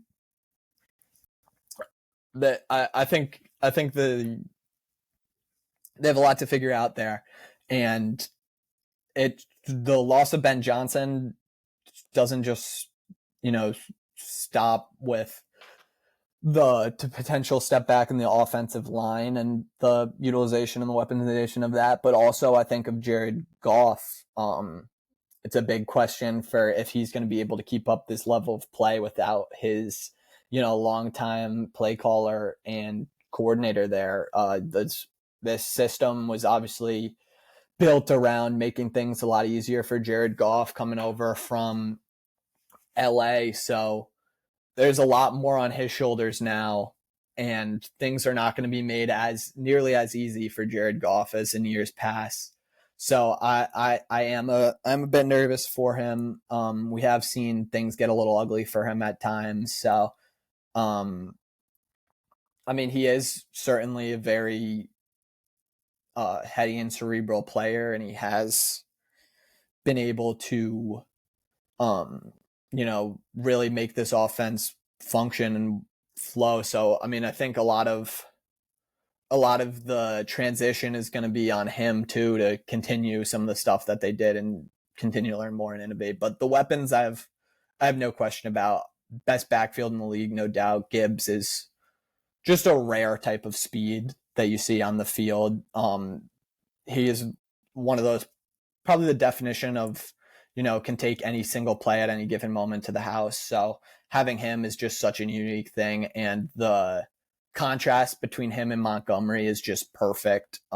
So going to be great seeing those two back on the field again. And Amon-Ra has really just established himself as the best slot receiver in the league, is ridiculously strong for his size and is just able to, fight through contact so well, just dominates that underneath zone, is just so scary with the ball in his hands. He's as beastie as it gets. And Jameson Williams, I think, can continue to develop as a great deep threat and one of the fastest players of the league. I'd love to see Sam Laporta utilized a little bit more this year. I think would be one of my bigger asks for the offense. And just seeing what Craig Morton has to kind of innovate here. So I'm definitely interested to see how this unit rebounds from the losses that they have.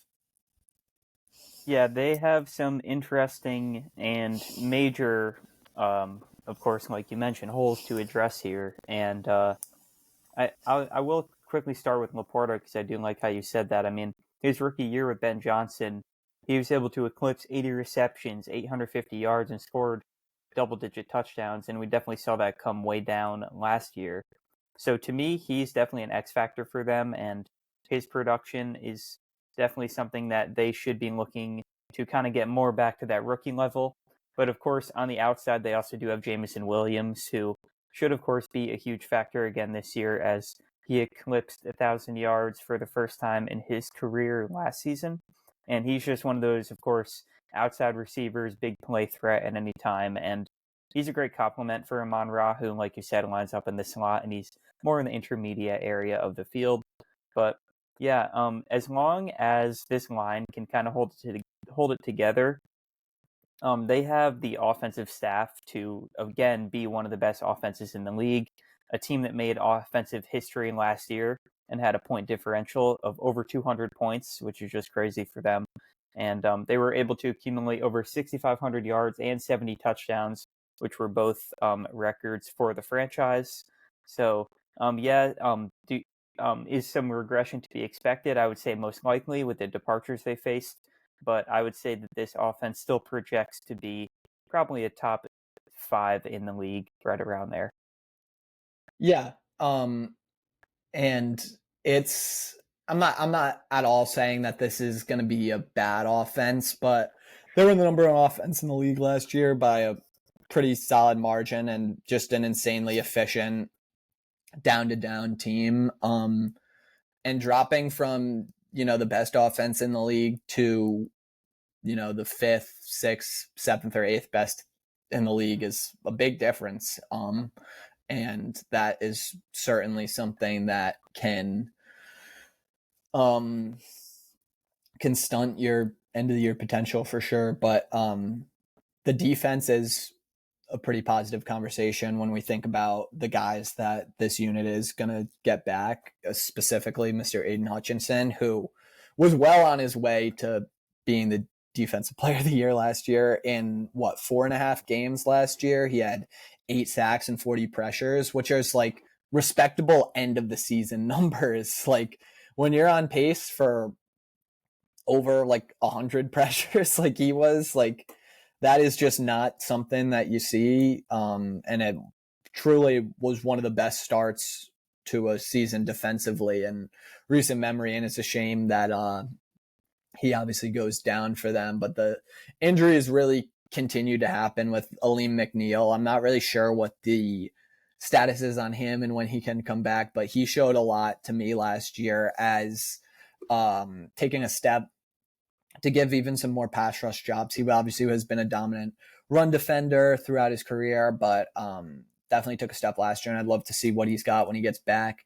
But it just seems like this team has like such bad injury luck. Like they lose Levi Onwuzurike at the start of this year too, who is kind of the other guy that can develop some pressure from the inside there, which is just unfortunate to see that this team's already battling injuries again. But they draft Tyleik Williams and they have DJ Reader in there, 2 guys who should definitely be able to shore up the run defense. On the opposite side, they have Marcus Davenport, who has definitely shown some threat as a pass rusher and is, I think, enough opposite Hutchinson to generate that. Jack Campbell, their linebacker, has taken a big step last year, and Anzalone is very, very sure. The secondary is probably where you have more questions, specifically the corners. And when Aaron Glenn ran this unit, obviously they were super characterized by their aggressive man-to-man defense. So I'm wondering what the transition will be with the new coordinator. But Terran Arnold had his ups and downs, but certainly shows a lot of promise as an athletic corner, aggressive corner. And they bring in DJ Reed, who's another great man corner and one of the bigger additions of the offseason. So that should be great. And obviously the safety room is probably the best in the league. I mean, Brian Branch is another one of these chess pieces that does a lot, plays the nickel, plays deep, like can even like come up and play like a little bit of like dime linebacker. He's just able to do so much, and he's one of the like best instinctual players. He's a great athlete, like really fun and fascinating player to watch. One of my favorite players to watch in the league. And Kirby Joseph is awesome as kind of a ball hawk coverage player last year. So this defense is superbly talented. The whole roster is really just in such a contentious division. When you have questions a little bit about the newcomers to the offensive line and coordinators leaving on both sides, it is just a little too much questions for me and the team that I have above them. I'm very high on, but I do believe that this will be certainly a playoff threat, especially when you consider the Dan Campbell effect too, that kneecap biting mentality. I mean, I do have some trust in this team to, navigate the storm here and certainly be playoff contenders once again. Yeah, they certainly should be. And that would lead us right into the top team in this little division here, who just made a huge move, as we Yep. know, as we talked about the other side. But I'll let you get into the Green Bay Packers here. And I mean, that's the swing factor here. You got Micah Parsons, which, I mean, this team has been rock solid for a couple years now, kind of across the board. But the big question was, do they really have enough stars and like top of the line players? And Micah Parsons is the definition of a top of the line player, and he just instantly turns this into one of the best pass rushers in the league. The fact that they're able to keep Rashawn Gary through this deal is terrifying for defenses. That's one of the best edge combos in the league. You're going to have Parsons just so slippery, so speedy and elusive off the edge, and then Rashawn Gary is so powerful. I mean, that is just the mixture of skill sets is awesome there. I am a little bit worried now about the run defense losing Kenny Clark, but I mean, it's a gamble that you take any day, and especially if you can get some continued progression from these promising linebackers in Edgar and Kruper, who had a great rookie year last year. It looks like an extremely athletic, aggressive middle linebacker for them, in Quay Walker, who was a first-round pick a couple years ago and has kind of continued to get better year after year. I would say pretty obviously the question comes down to the outside corners. I really don't like that they let Jair Alexander walk, because now with Micah Parsons, they are just kind of left with a pretty clear hole on this team. So I would love to see them add a little bit to the corner room, but it is, again, one of those situations where I think the pass rush might just be like so dominant that it, not that it doesn't matter who you have at corner, but it is certainly less important who your outside corners are. And they do bring in Nate Hobbs as a, not sure if he'll be in the inside or outside, but he's a solid piece for the cornerback room. And the safety room is very talented. Evan Williams had a great rookie year last year. He was fun to watch. And Xavier McKinney had a career year too, coming in as a free agent last year.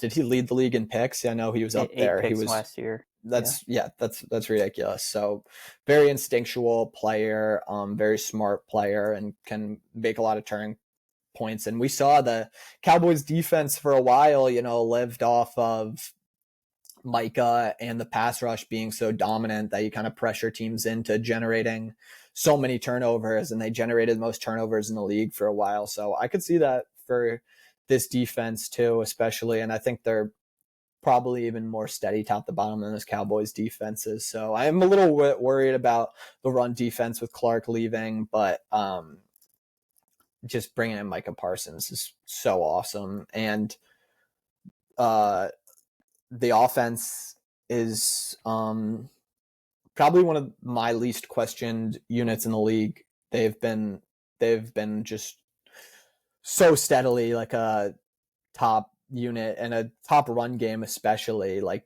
you got to give it to Matt LaFleur. He is among the best in the league at generating such a strong, reliable, and at times dynamic run game. And Josh Jacobs is like the perfect guy for that. They have a really balanced and steady group of 5 linemen who, are all, above average. And they shored that up even more this offseason, adding Aaron Banks and Anthony Belton. So plenty of depth. They're even equipped for some injuries along that. So it's going to be a great offensive line. It's going to be a great run game with Jacobs, who is just such a powerful, demoralizing, brutal runner. Like, I think this offense was top 5 last year, and there's no reason to think that they can't get even better with a full season of healthy Jordan Love, and you bring in Matthew Golden as a number 1 receiver, which this team has lacked for, since Devontae Adams. And I mean, I think Golden is a huge addition in terms of like you already have such a dominant established run game. Like if you can give Jordan Love really anything to work with, I am a huge Jordan Love believer. I love his aggressiveness. I love his arm, and his ability to not take sacks. I think that this could be like one of the most efficient offenses in the league now that you have some reliable weapons for Love. I mean, last year, like, there were guys dropping the balls all over the place, just guys struggling to get open. Jaden Reed had a really down second half of the year. Dontavian Wicks probably had some of the worst hands in the league. Romeo Doubs battled concussions. Obviously, now you have Christian Watson, who's out for the majority of this year. He seems like he's always out with injuries. So bringing in Golden is huge for the consistency of this offense. And yeah, I'm a huge Love guy. I'm a huge LaFleur guy. I love Jacobs in this run game. So that is, I think this could be the best offense in the league. That might be my bold take for the year. Yeah, I like that hot take. I'm a big Josh Jacobs guy too. I feel like he kind of gets underappreciated for what he did for this offense last year, eclipsing both 1,300 on the ground and 15 touchdowns, and really just being the backbone for this offense and kind of providing that consistency where we saw kind of the wideouts were a little bit more of the inconsistent group. And hopefully Matthew Golden can be that guy who's going to come in and be that consistent 1A receiver for Jordan Love, who he's kind of been looking for throughout his time here in Green Bay. And like you said, it's always kind of been a revolving door of injuries, it seems, with this receiving room. Christian Watson can't stay healthy. I know Jaden Reed is battling a little foot injury in camp, and Romeo Doubs, I believe, is always in and out as well. But yeah, I mean, this team, both offensively and defensively, can be monstrous and could definitely capture this division. Yeah, and Jacobs really does provide so much consistency and toughness for them. Like, such a great guy to just continue to hand the ball off and tire a defense, break them down with this line and the physical imposing nature of Jacobs. And I think he could have even more opportunities this year with a more consistent pass game. I mean, I think people forget that Jordan Love got injured in week 1 last year, was out for a couple weeks, and then kind of battled the injury throughout the year. He was rushed back. He had a MCL sprain. So that's not something that just goes away. I mean, he was clearly playing through that for a while. And then he goes through that awesome stretch in the second half of the year where no turnovers, is throwing, 200, 300 yards each game. I mean, he is a guy who I think could definitely take another jump and has shown, really everything you want. At times, he can make every throw on the field. He doesn't take a lot of sacks. And that's why I just love the potential efficiency of this offense. And I love that it's headed up by LaFleur, who's one of the most intentional and crafty play callers in the league. So, yep, this is my number 1 team in the NFC North. And I think that they're clearly Super Bowl threats, and probably my second team in this conference behind the Eagles, who are just, as we mentioned, pretty ridiculous. Yep. So yeah, awesome. That covers both the East and the North. So we have 2 left here, and I believe we want to move west next. Is that correct? Or did you want to go to the south? South. We'll go to the south. Sounds good. So who do we have here at 4 in the south? Yeah, pretty easy pick, and Agreed. we don't have to spend too much time on the Saints. This is a clear retooling year for them. They recently named Spencer Rattler as their quarterback, which is kind of a head scratching move considering you spend a 2nd round pick on Tyler Shough. So not sure how long Rattler will be the quarterback there, but he probably projects as kind of the more wild and aggressive of the two. So maybe opening up the pass game a little bit, given hopefully you have a healthy year from Olave and Shaheed. I do think that this offense underratedly could be kind of decent. They bring in Kellen Moore, obviously, who had a great stint with the Eagles last year. And he takes this job as their head coach, which this job is, it's a interesting position to take. And I'm surprised that they got a guy who is as good as Kellen Moore, because the Saints are a while away from contending, and they have such a mess on their pay for the upcoming years. They've really utilized these void years kind of into oblivion. They're playing a lot for guys like Cameron Jordan and why am I blanking on the name? Taysom Hill. Guys who are just not, super big difference makers at this point. So they definitely got to lean out their pay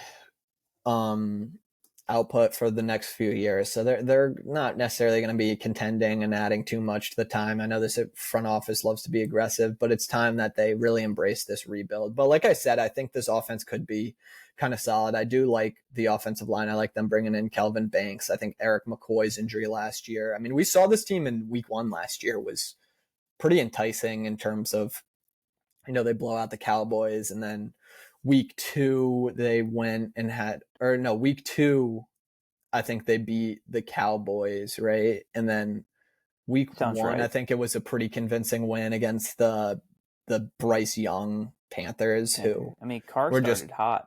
yeah. Sure. And yeah, I mean, you have big play threats on the outside, so maybe they like the idea of that with Radler, who is a little more aggressive. Like Shaheed and Olave are pretty good deep threats, but I think that, I think the offense could be kind of okay with, I mentioned Banks. They have Fuaga, who's moving back to his natural position on the right side. And I like Eric McCoy as their center. And Kamara is kind of aged very well into that nice pass catching role. And I think he has a good setup here with, Kellen Moore. But the defense, I don't have as nice of things to say about. I mean, I have no idea where the pass rush is coming from on this team. I mean, they're hoping that Brian Breesy gets a little bit better. And I mean, he was probably one of the worst run defending interior players in the league. But he does give you a little bit of pass rushing. Obviously, he is a little bit of a liability on the other phase when he's in, but they bring back Chase Young, who another guy who is, I think he's become a little overhated and a little overshadowed. He's a solid player and is probably the best piece on this defense, but he's a run game primarily guy at this point. In his career, Cameron Jordan's a run game primarily guy. Carr Granderson is, above average starter, and the linebacker room has been, great for a while with Demario Davis and Pete Werner, and is probably one of the better units on this defense. But, the clock is ticking on Demario Davis. He's kind of defied the odds of time here. And then the secondary, it's not really good at all. You're relying a lot on Kool-Aid McKinstry, who had a pretty solid rookie year. But outside of that, I think it's questions all across. They signed Justin Reed kind of interestingly, and Julian Blackmon's all right as safeties, but their corners with Alante Taylor on the outside and Yiadam, those guys are just completely unproven and liabilities and turnstiles. So between a pretty weak pass rush and poor pass defense, I think this team is probably just going to get torched through a lot of these high passing offenses in the league now. So, I mean, not too much more to say about the Saints. I think they'll be one of the worst teams in the league. And I might have overstated their offensive potential because I'm not super high on either of these quarterbacks ultimately. Yeah, I really don't have too much to add for them. They're definitely a team that I'm comfortable projecting among the bottom of the standings. So if we do want to move on within the division here, who do you have coming in at the third spot? Yeah, at the third spot, I do have the Carolina Panthers, who are a much more interesting conversation. But ultimately it comes down to, like, the defense was historically bad last year. Like, honestly, probably one of the worst defenses I can remember from a talent standpoint. And they definitely did some good stuff to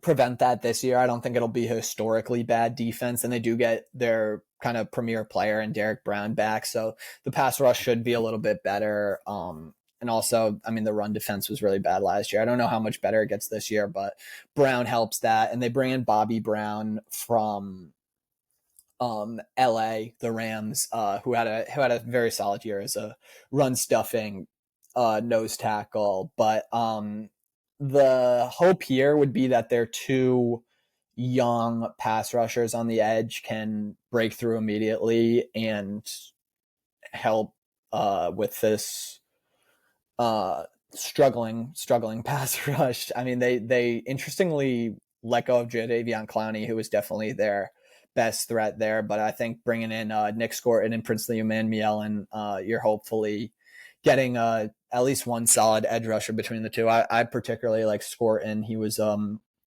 had a lot of moves and played probably a little heavier than I think he should have at Texas A&M. So I think if he can get lean and add a little more bend to his game, I think he could project as a pretty good all-around edge. And Umanmielen has a pretty nasty spin move.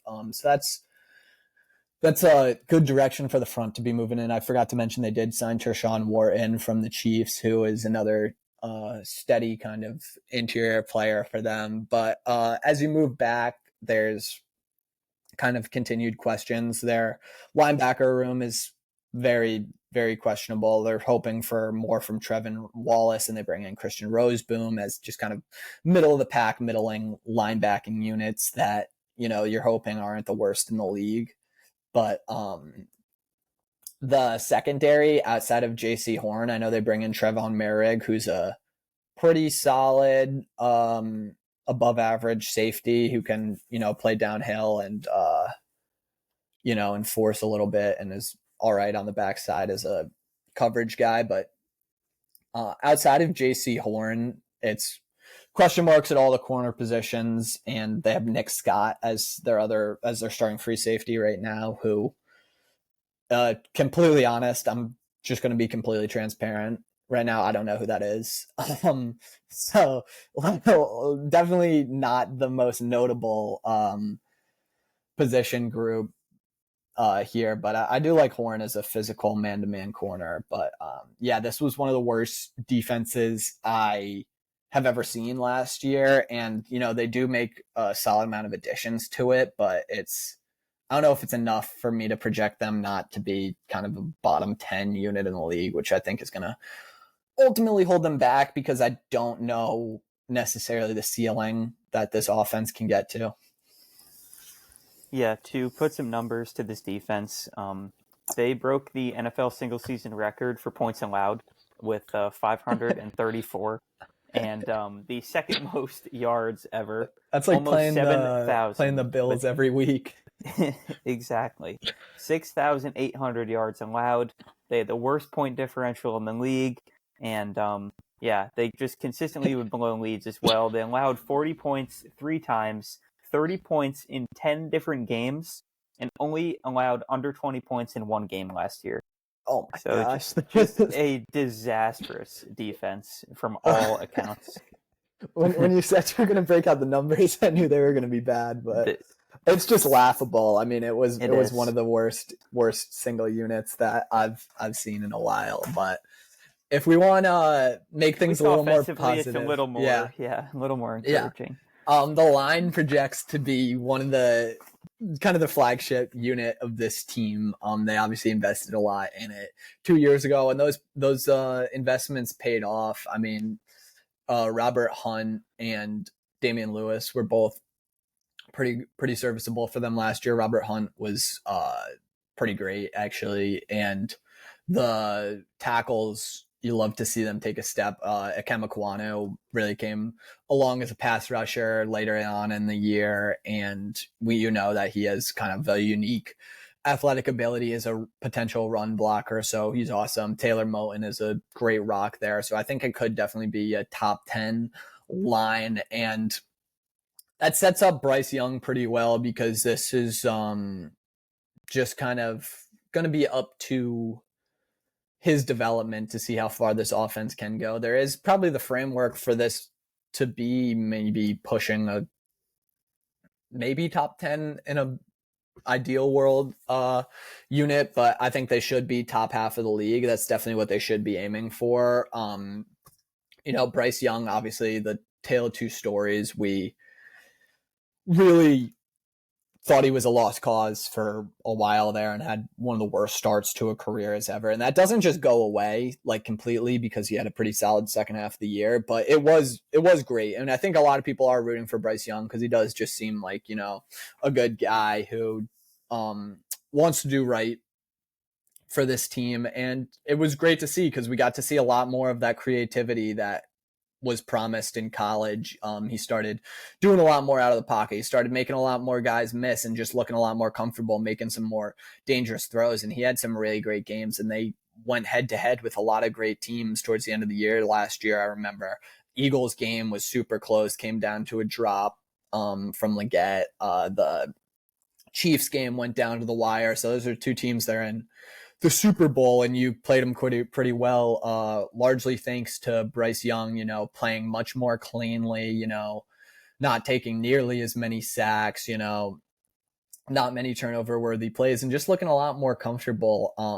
And I would love to see Bryce Young continue to just kind of unleash his creativity and, you know, creation abilities, and then just continue to hone in on the little things and executing this Dave Canales offense like he did in the second half. And I think he does have improved weapon room to do so. They lose Thielen, like I mentioned earlier, who was probably their most reliable weapon last year, but I'm very bullish on what Teteroa McMillan can do for them. They obviously are too, taking him with the 8th pick in the draft. And I'm super high on Tet. I mean, for one, he's just like 6'5", and I think 220, like, does not move like how you think a 6'5", 220 guy should. He is very dynamic on in-breaking routes and crossers specifically, can like make a lot of separation, has very great body control, body movement. And I see a lot of like kind of Drake London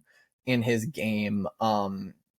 Can create separation, has sure hands, great contested catch ability, and, you know, is hopefully the superstar weapon that this offense needs a little bit to break through as more of an electric attack. But you're hoping for improvement from Xavier Leggett, who, you know, actually showed kind of an ability to get open last year, but just pretty unfortunate hands, had a lot of drops last year.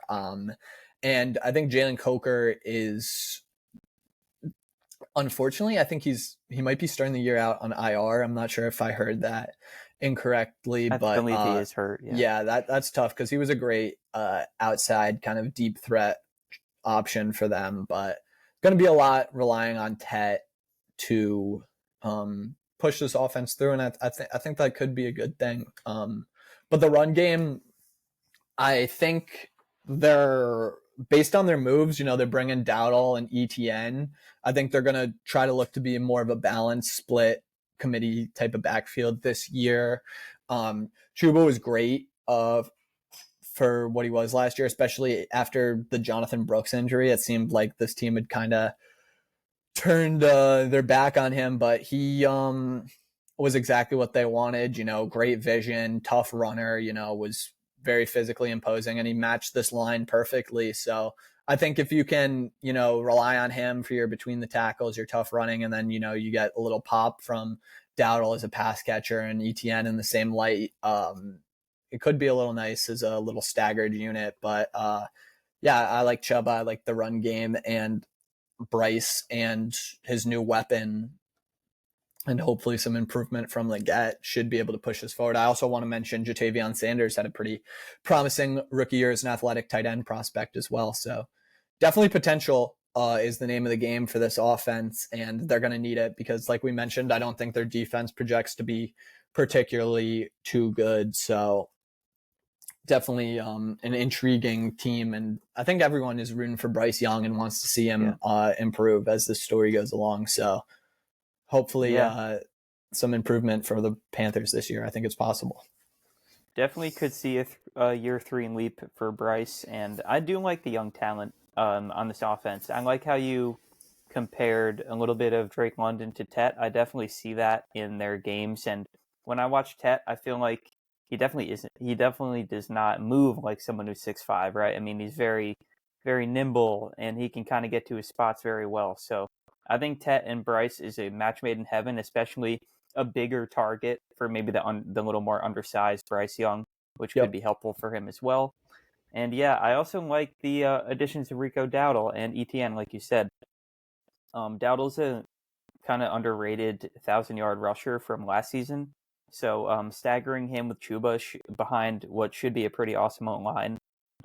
Yeah, I mean, there's definitely a recipe for success here.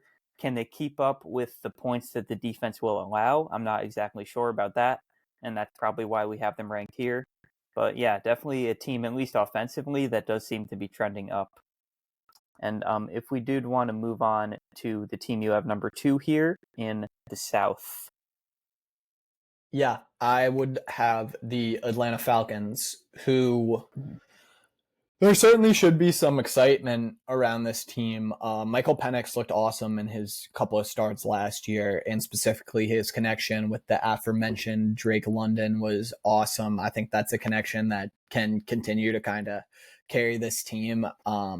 London is a guy who can obviously, support a lot of targets. He's, runs very clean routes. He's very similar, like what we said with Tet. Obviously, Tet hasn't actualized it yet, but London is kind of in this model of this big receiver who is technically refined, maybe not the speediest guy who's going to take the top off and go for a go, but he's a guy who can target on a pretty consistent, almost every down basis. He's going to create a whole separation, and he's going to be able to catch through a lot of contact. I mean, he had a great contested catch rate last year, and he's just a super reliable threat for a guy like Michael Penix, who wants to, be aggressive with some of these throws into contact. He is a super interesting quarterback in his style. He's got a super strong arm. He loves to kind of throw it into tight windows. And he was, I mean, obviously we only saw 3 games from him last year, but I had a lot of fun watching Michael Penix, and he's, I mean, the reason why I have them as the second team in this division. I do think there is a lot of intrigue with him, and I hear the comparison to Matthew Stafford a lot. I like that in terms of, very cerebral guys who can kind of whip it in there at some of the highest velocities, and both have some of the, some of the stronger arms in the league. And that play style is just pretty cool, like a gunslinger, that aggressive gunslinger, which I think pairs well with the idea of a Drake London. And the run game obviously is still going to be the bread and butter for this team. Unfortunate that they lost McGarry recently. It seems like he's out for the year, which is a pretty big hit to the offense. He's probably the second or third. No, they have a good O-line, so they might be able to take a hit. But losing a tackle on I think Penix actually a lefty too, so it'll be Penix's blind side. It's going to be pretty tough, but they do have a pretty solid line to supplement that. Chris Lindstrom is, I mentioned Tooney as one of the best pass blocking guards in the league. Lindstrom is pretty clearly the best run blocking guard in the league, and is just a guy who you can build a running game like this around, like is able to get out in these wide zone schemes and just pave the way for the guys like the Bijan Robinsons and Tyler Algiers to just break out down the field. It's an awesome run game, and the guy who makes it all work, Bijan Robinson, is just about as electric as anyone in the league. I love watching Bijan Robinson. He makes just so many guys miss, and his cutting ability is awesome. His power at the same time, like, he is just truly a unique athlete, and one of these guys who can just support such a large workload and seemingly, doesn't wear down. He's one of the most fun running backs to watch in the league, and I think it'll be a really big year for Bijan, especially if you're in an offense that is threatening with the pass more, and can't necessarily load up the box as much with a guy like Penix who can burn you down the field. I think it could be a very successful year for Mr. Bijan, and you guys know that me and Lucas are super high on Bijan. He was our 101 in fantasy. So Sir. I'm super excited to watch him this year. Yeah, when you can bring a 1-2 punch like a Bijan and Drake London, it definitely sets a very solid floor for your your offensive outlook on the season. Definitely interested to see if Michael Penix can build off of his late season heroics from last year. He logged, I believe he played 3 games and he went over 750 yards, 3 passing touchdowns in those 3 games. So he showed some solid flash, especially like you mentioned, the connection with Drake London. I like Drake London a lot as an alpha receiver, and I think Mooney is a good complement as well in this offense, and he should be able to carve out another sizable role for the second straight season. But like you said, it's all going to go through Bijan, and this is a guy who should definitely be able to rush for 1,500 on the ground, 15 touchdowns, and definitely be the headliner for this offense. Yeah, Mooney really gives you that over-the-top speed ability that London, kind of lacks sometimes. Not that London can't, beat you on a go route, because he can. He's very crafty and very not slow, not a slow receiver at all. But Mooney is definitely that punchy outside receiver, and we're all waiting on the Kyle Pitts breakout too. So I hear him and Penix are golf buddies. That's the new wrinkle this year. I mean, if Pitts could put together a year like his rookie season, I mean, would be awesome, because he obviously has so much promise, but a lot of people have set that ship to sail It's almost on turned to a him, meme, so. unfortunately. Yep, pretty prominent meme, but yeah.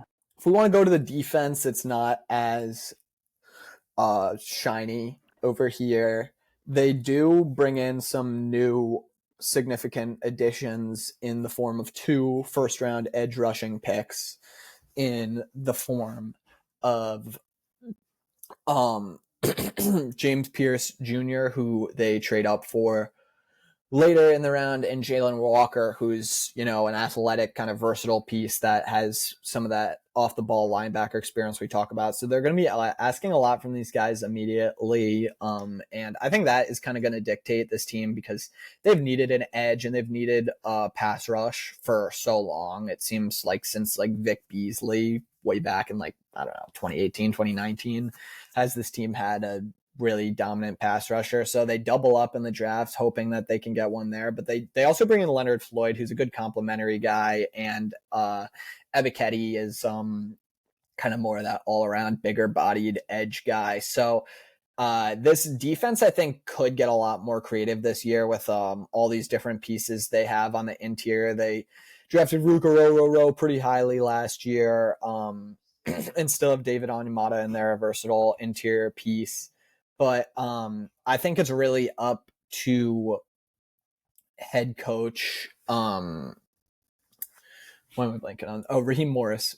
Head coach Raheem Morris to get creative with this pass rush and draw up a lot of stunts. We saw the Rams, his former team, do a lot of this with their versatile pieces across the defensive line this past year. And I think it's really up to Morris to prove that he's the right guy for this job and, get creative with all this young talent they have and hopefully see some of it break through. And then in terms of the linebacking room, they're shooting to be, pretty solid. They bring in Divine Diablo, who is just kind of an average linebacker, and Caden Ellis, one of the many Ellises in the league, athletic blitz threat. So hopefully got something there. The secondary has some stars, but I would say it is pretty incomplete.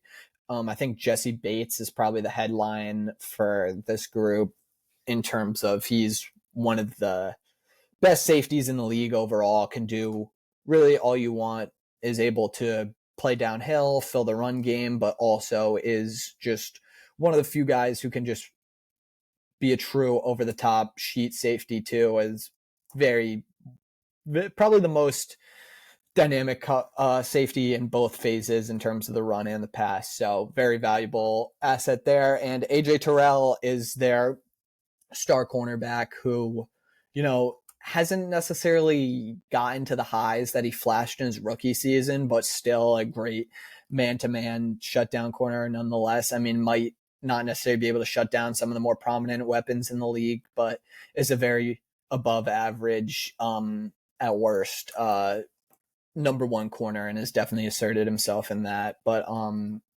Mike Hughes will be across from him, who's just about an average number two corner, and they drafted Billy Bowman, who was a converted safety, to be their nickelback. So that'll be interesting. I know a lot of people were high on him. I haven't really broken into his film too much yet, but they also draft Xavier Watts as a intriguing free safety prospect who showed a lot of, IQ and headiness. So you love getting a little infusion of young talent across from Bates. Hopefully he can, mentor Watts a little bit. And yeah, I mean, it's a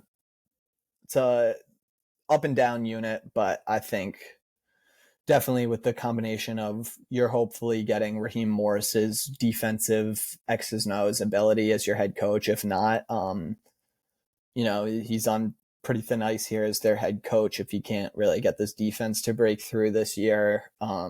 So I would say a lot of it is up to Morris in terms of, he has a lot of the pieces that he's wanted to go out and get in the form of these rookies that I mentioned.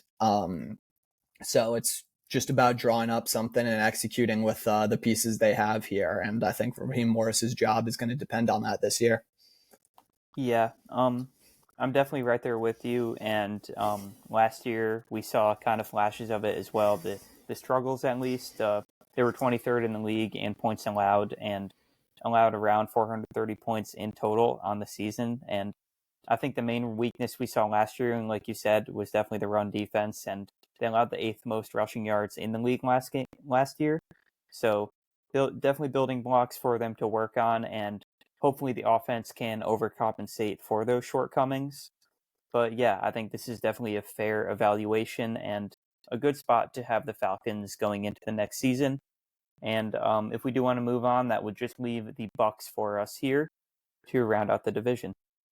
Yeah, and I mean, just like you said, the 23rd defense isn't going to cut it for a defensive head coach led team. So that's all on the Falcons. But yeah, looking towards the Bucs, this is another super exciting team, especially on the offensive side of the ball, where we saw them really break through last year, where Baker Mayfield had a phenomenal year, throwing 40 touchdowns and getting everyone involved. The run game broke through with Bucky Irving, stealing the headlines, and just a pretty dominant offensive line all around. This was one of the best offenses in the league last year. And yeah, like I said, it starts with Baker, who, improved a lot on his poise and his ability to make big time throws. And I think his arm gets underrated sometimes, because he really was able to kind of whiz the ball in there sometimes. And just we always know Baker Mayfield's a guy who plays with a lot of just, guts, and he's a very bold, confident player. And just being able to match that with an offense that suited him this year, a great situation, and weapons that took advantage of that. It was kind of the perfect recipe for Baker Mayfield-led offense last year. And yeah, I mean, I think he does maybe need to take it easy a little bit on the boldness. Sometimes it can lead to some turnovers, some sacks, but I mean, that's Baker, and his role as a leader for this team, I think, really should be talked about as well too, because he is that type of personality that is so infectious for a team. And they I think we're proud to have Baker as their quarterback, and just played hard last year, and tough offense. But the offensive line certainly asserted that too. Unfortunately, they are going to be missing Wirfs for a little bit to start the season, and he is one of the best tackles in the league in both phases. Just like if you wanted to build a tackle in the lab, it would look like Tristan Wirfs. He's an insane athlete, really rarely gets beat. But the depth throughout the rest of the offensive line really is what improved last year. They got a lot out of Luke Gedeke, the tackle across from Wirfs, and Cody Mauch took a step. The rookie Graham Barton came in and played well, and Ben Bredesen too, all solid. So there was no weak points on this offensive line last year, and you could see through the form of Bucky Irving that really connected and contributed, because Bucky was a guy who, obviously, like I mentioned, this offensive line provided a lot of rushing lanes, but Bucky's a guy who can even take those further and take advantage, and made an absurd amount of guys miss tackles last year. He's so shifty, so just his jukes. He is a little guy, maybe not the most athletic guy in the league, but boy, is he hard to bring down in terms of just able to bounce around, just a football player. And, he has gained kind of a cult following just for being so fun to watch. But extending to the guys who Baker gets it out to, this is one of the deepest rooms in the league. And obviously you have the mainstays in the Mike Evans, and you'll get Godwin back later in the year, who was on really a terrific pace last year. But I think the excitement in camp so far has been around Emeka Egbuka, who was a great prospect coming out of Ohio State, played with a lot of great players at Ohio State. And, can't be overstated that like how many great guys this guy got to play with and still produced on all these teams.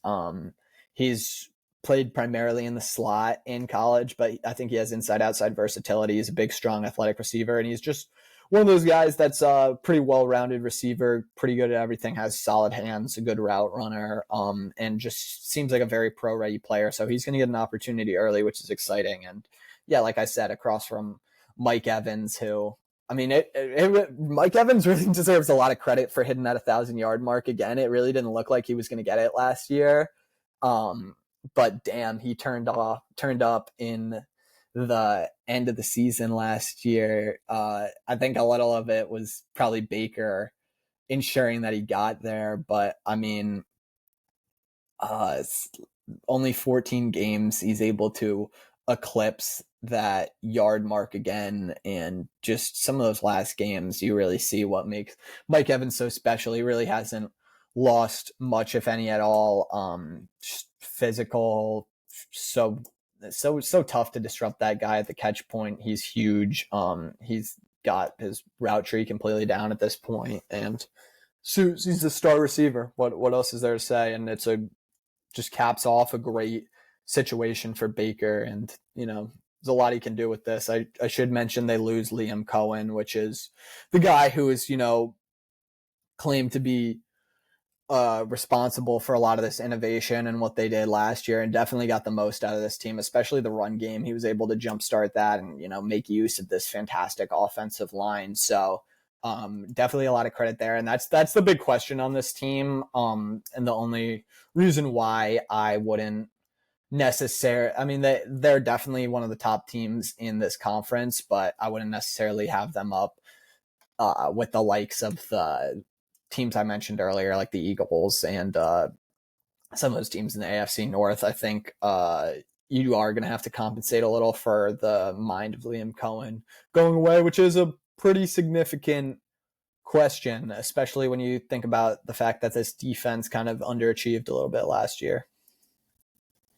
Yeah. I definitely think they're probably right below like the Lions and the Packers. Like, they're not quite that level of team, but they are still an electric offense.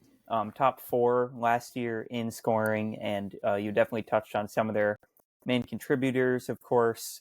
Mike Evans being one of the best receivers in the league for countless seasons now, and that seems to definitely be set up to continue next season as he's getting older, but like you said, he really has not missed a step, and with Godwin out, he should again be the alpha there for Baker. But yeah, I'm very excited to see Egbuka as well. Eclipsed 1,000 yards 2 times at Ohio State, and he was playing, of course, with some just insane competition amongst the receiver rooms he was within. But yeah, just an awesome talent, and someone who should be ready to step in week 1 and be the receiver 2 for this team, and he should prove effective at it as well. The rushing offense, like you said, was just elite. They were 4th in the NFL in rushing yards and over 5.2 yards per carry out of the backfield on average.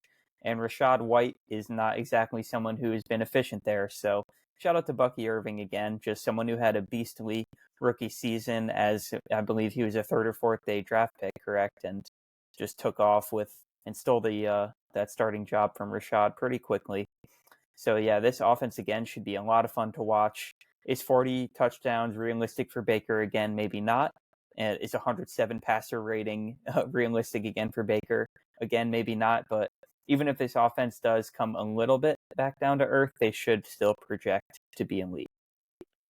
Yeah, and you're hoping that maybe the defense can pick up some of its slack this year and maybe just round it out so that the offense doesn't have to be as high powered as it was last year, because like I said, you did see a lot of high level scheming and ability to press the right buttons at the right time from Liam Cohen, especially in the run game and kind of the design screen game. But in terms of the defense, I think you have to look forward to a full year of Antoine Winfield.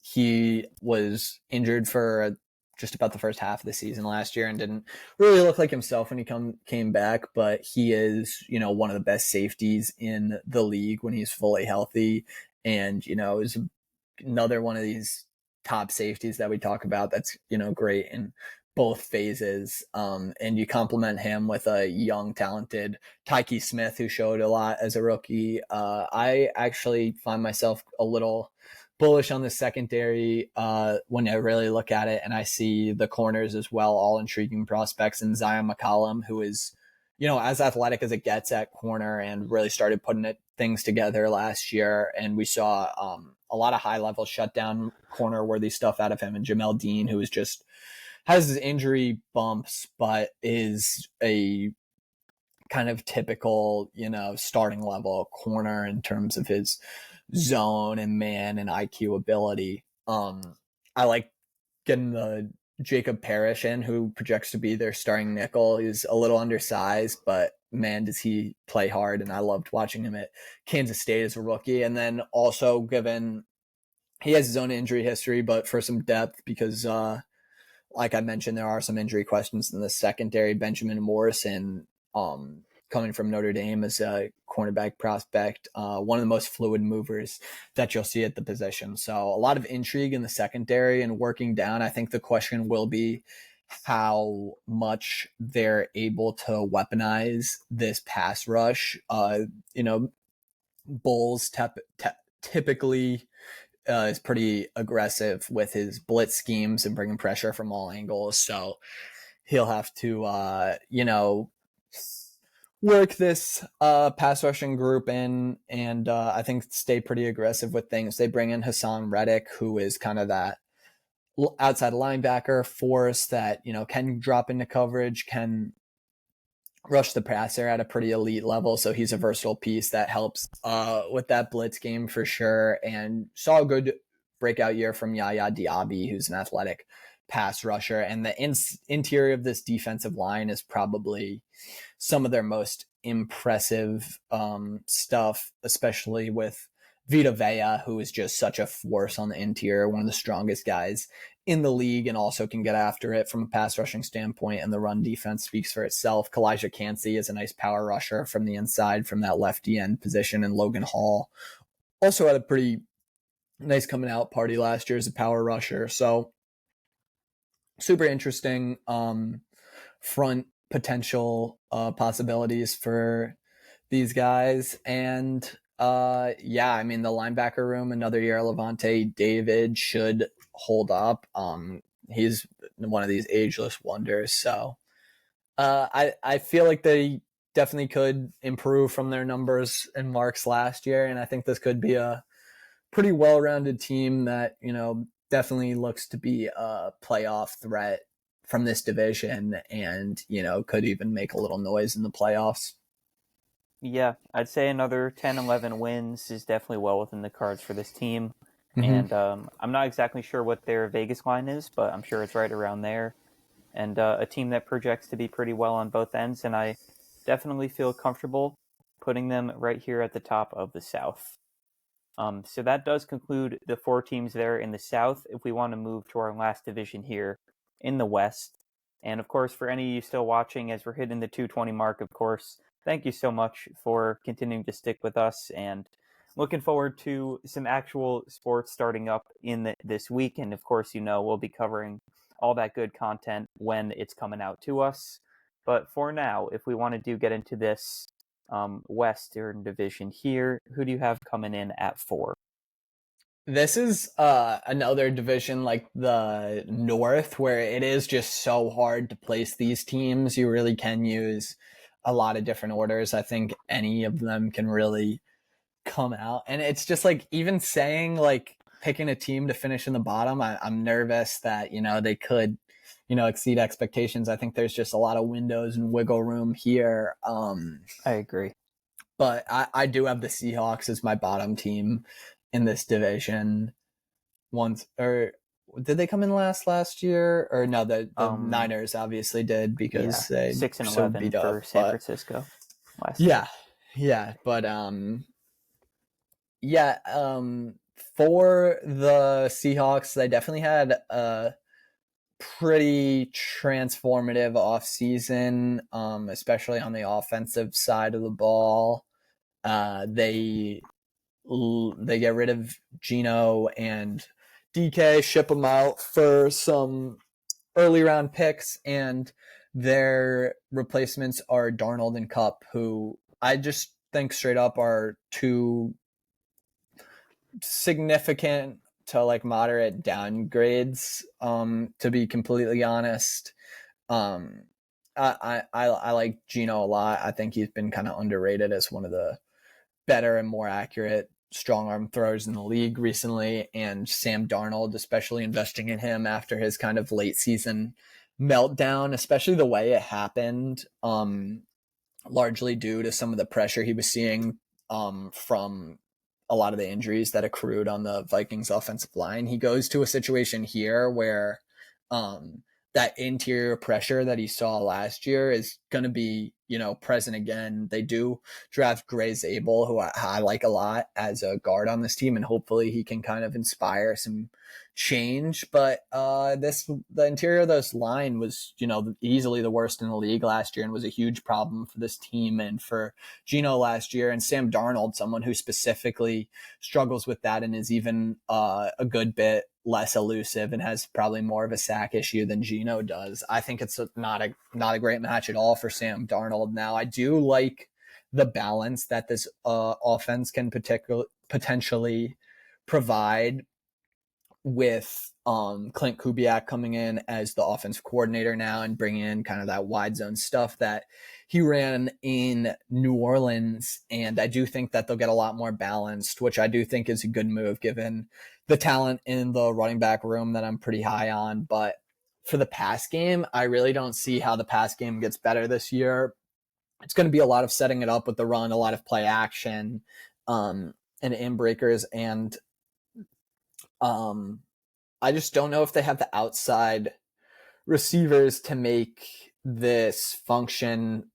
It's really interesting that you bring in Cooper Kupp and get rid of DK Metcalf because you have JSN break out last year as kind of like one of the premier slot receivers in the league. He seems like he really settles into that role, is getting open a lot, has, great hands, is making plays after the catch. And that's all great. And it seems like you have a pretty great setup there with him on the inside and DK on the out. But you get rid of DK and you bring in Cooper Kupp, who is another slot receiver and is pretty athletically limited at this point in his career, even without getting into his injury questions. I really don't know what this receiving room is gonna look like. It's a really weird combination to me. I don't know if they're gonna try to play Cooper Kupp on the outside a little more, which we haven't really seen him do as well in recent years. So that's a little troublesome and questionable to me. Certainly in the overall like explosiveness of this offense from that standpoint, that definitely worries me a bit. But in terms of the run game, I do think that it will get a lot better this year. I mentioned Zabel for the run game, who presents a lot more interior possibilities. I do like the tackle duo and Cross, and hopefully Abraham Lucas can stay healthy. And I know one of your favorite players, Kenneth Walker, is really just, I think, one of these running back talents that can, make up for unfortunate circumstance with just his ability to, break tackles and stop on a dime. He's one of the most elusive players in the league, and another one of these guys that's always a big play threat. But I do kind of like the idea of staggering him with Charbonnet a little, who we saw spotlight a little bit more with Walker down for a few weeks, who was just a little more of a consistently good vision, hitting the right lanes runner, who can definitely, get some of those more tough yards up the middle a little bit, which it will be a valuable part of this offense. And I think Kenneth Walker is more of kind of the splash play outside, get the ball in space type of guy. So I'd like to see kind of a Gibbs Montgomery look here for sure. Yeah, especially with the offensive line concerns, I think that's definitely a valid way to look at it, especially because it's kind of like more from a preservation standpoint. I think it'll just help keep each of the guys fresh, and especially Kenneth, who has a little bit of that injury history. Limiting his carries might be a good idea, just from an efficiency standpoint and from an explosive play standpoint. If he's a little bit fresher, I'm sure he'll be able to get out and make those plays that make him Kenneth Walker. And yeah, he is definitely one of my favorite players to watch when he's at his best.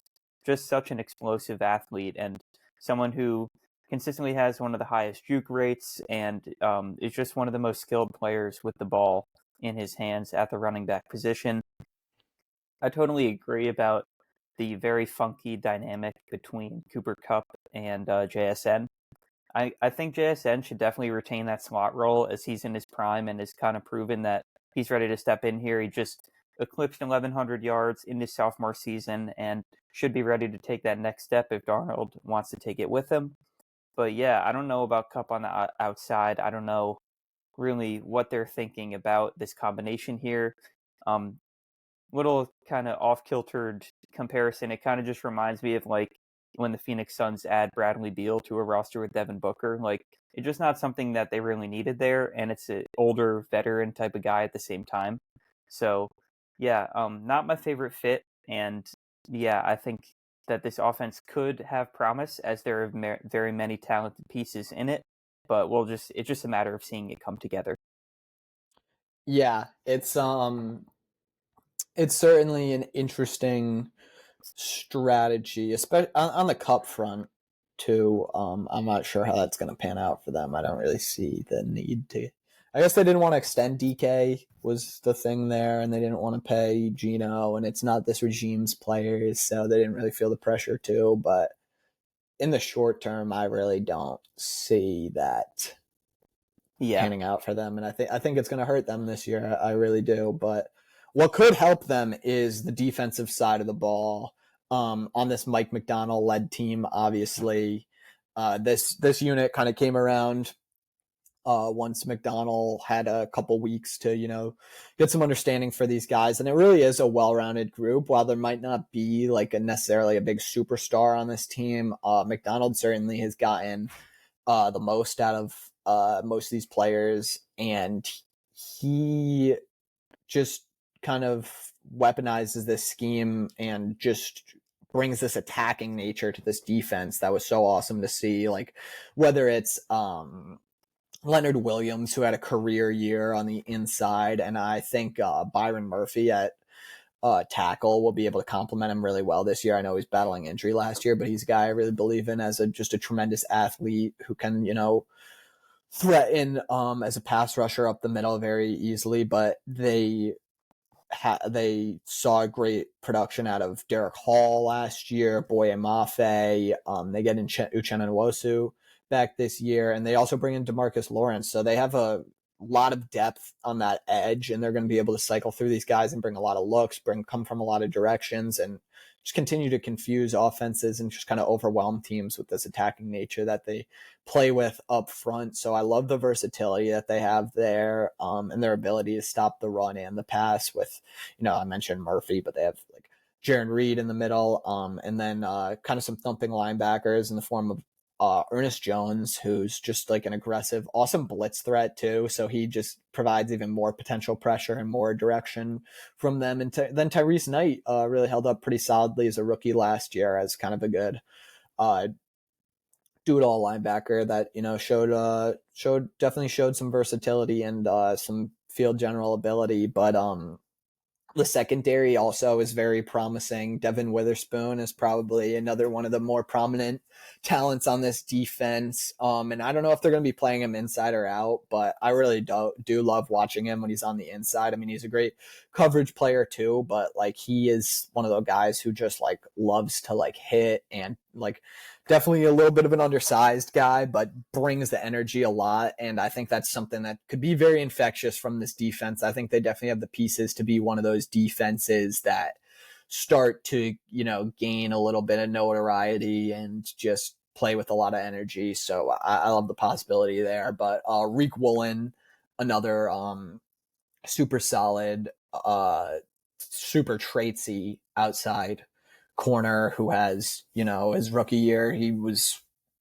racking up interceptions and, just being a very sticky coverage player. And he has the tools, I think more just experience and honing in on the technical, maybe more mental parts of the game. He'll just continue to get a little better, especially immersed in this scheme. And Julian Love at free safety is kind of underratedly one of the better free safeties in the league right now.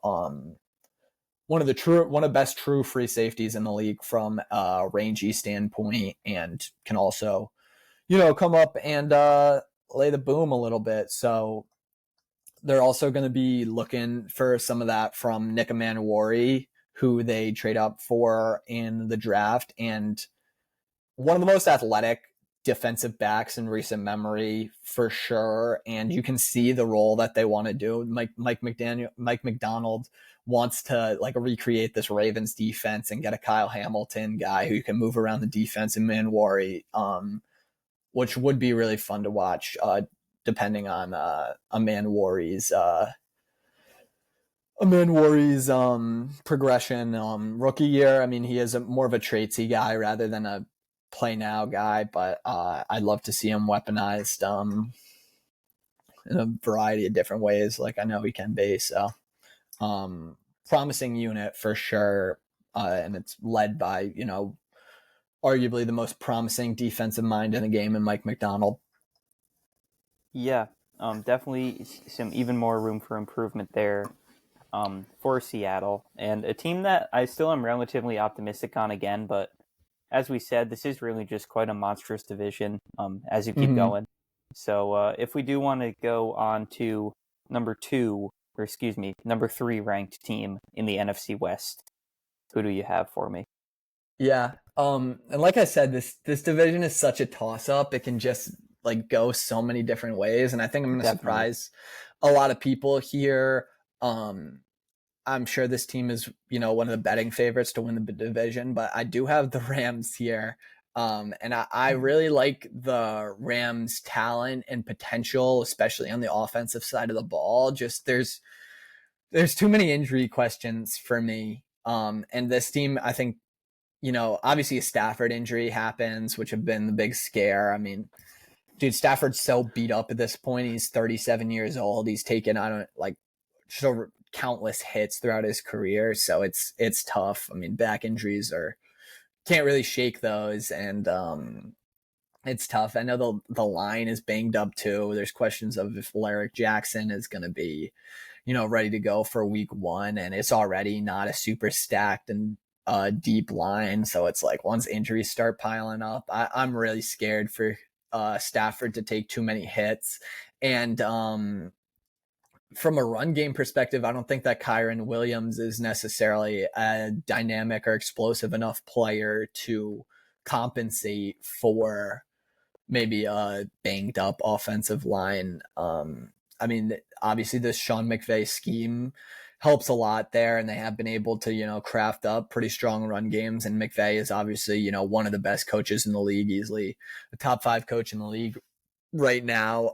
At least I would say maybe even top 3.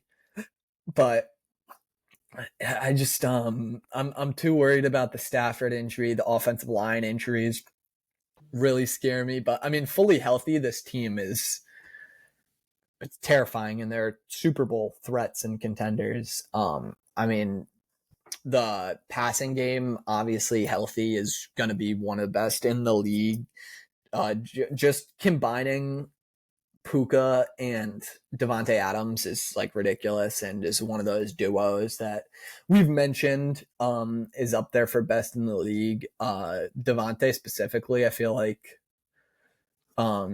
it's easy to kind of write this off as like an older receiver coming in, but like Devontae Adams is definitely not washed. At least he wasn't last year. He had no problem getting open and producing with his buddy Aaron Rodgers, and I still see him as kind of like a borderline top 10 receiver, one of the true like X guys who can get open off the ball, and is just surefire. And in this offense, they really haven't had a solid like number 2 like X receiver in so long. It feels like they were using Demarcus Robinson last year as like kind of sacrificial lamb, like where he's not really targeted, just kind of running off. But now that you have an actual like threat on the opposite side of the formation, as you're going to have like Puka and all this interesting kind of like 3-man work in terms of like the crossing routes and like the design screens, like just having another threat on the backside where you can't really ignore that with just roping it off with a player.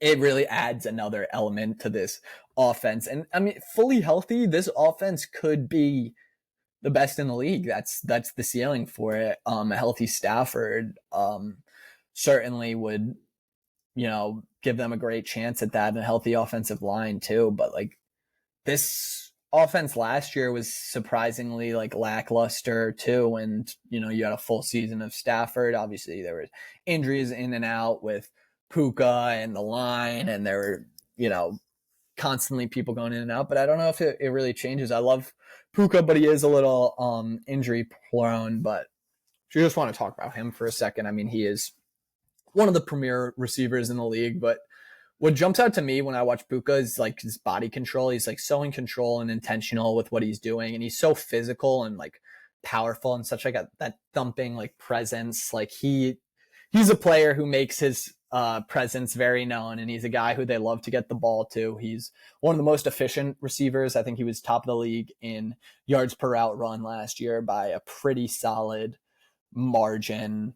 I mean, he just physical at the catch point, just a great athlete. You don't want to tackle the guy either. Like he is he's a beast, man. He's in pretty rare company at the top of the league. I would say he's kind of knocking on the door, like top 5 territory there for sure. But yeah, like I said, he has injury questions of his own. And when it comes down to that, like when you have injury questions all along the offensive line, your quarterback's 37. He's taken the most hits in the league at this point and is like kind of just hanging in by a thread. And then your number 1 receiver, Puka, seems to miss a couple games each year. It's a tight line. And when you're in a competitive division, I don't know, if you're missing guys for a couple weeks, it's tough. And I just kind of came down on this side of the Rams, and I'm also just pretty high on the other 2 teams that I have above them. Yeah, man. Everything just will have to fall into place for this team. I mean, like you said, the ceiling is astronomical. The talent that you have with this wideout group is one of the most prolific in the entire league. It's just a matter of keeping both of those guys on the field with Stafford. If that happens, the ceiling here is crazy. And I mean, we could see 2 receivers eclipsing 1,200 yards if they're both healthy with, 7 to 10 touchdowns apiece. But I mean, the flip side is Matthew Stafford goes down in week 2 and it's Jimmy Garoppolo, and it's kind of a mess, right? So it's just a matter of if you're comfortable projecting Stafford to be able to stay healthy for the entirety of the season. If you are, then you're likely a little bit higher than we are on this Rams team. But you can't ignore these factors of age and injury with the Rams. Yeah, for sure. And if we want to jump into their defense a little bit, I would say the front is super exciting. There's a lot you can do with it, and we saw them do a lot of it last year with Shula in his first year at the helms. I thought he did a great job in weaponizing this front. Jared Verse just broke through, was one of the most powerful, strongest pound for pound players in the league, and his impact is he's you can just see the way he pressures and pushes the pocket. His bull rush is really already among the best in the league. And that opens up so much for some of these other guys. A guy like a Byron Young, who is like a very speedy guy who has kind of a high motor, gets a lot of those cleanup sacks. A Kobe Turner is a versatile piece on the inside that they can stunt around with a Jared Verse, who can obviously, come in and deliver blows on the inside. They add Poona Ford this year, who is one of the better free agents and one of those rare pieces that, is a big guy. He's well over 300 pounds, and he's going to stuff the run at an elite level, but he also will be able to push the pocket and get a little bit of pressure in there too, which is a huge plus from him. And Braden Fisk, another one of those pieces that they're able to stunt and move around all these versatile defensive line pressure pieces. And he had a really strong rookie year too, using some of his kind of unique build and athleticism as a speedier interior guy. So there really is a lot you can do with this front. You bring in Josiah Stewart as a rookie too, but unfortunately after that point, I got some more questions for the Rams on this team. They bring in Nate Landman as I think he's supposed to be their number one linebacker. He's like a run only guy. So I mean, there's questions in coverage, which is going to be kind of the downfall of this team as we get into the secondary.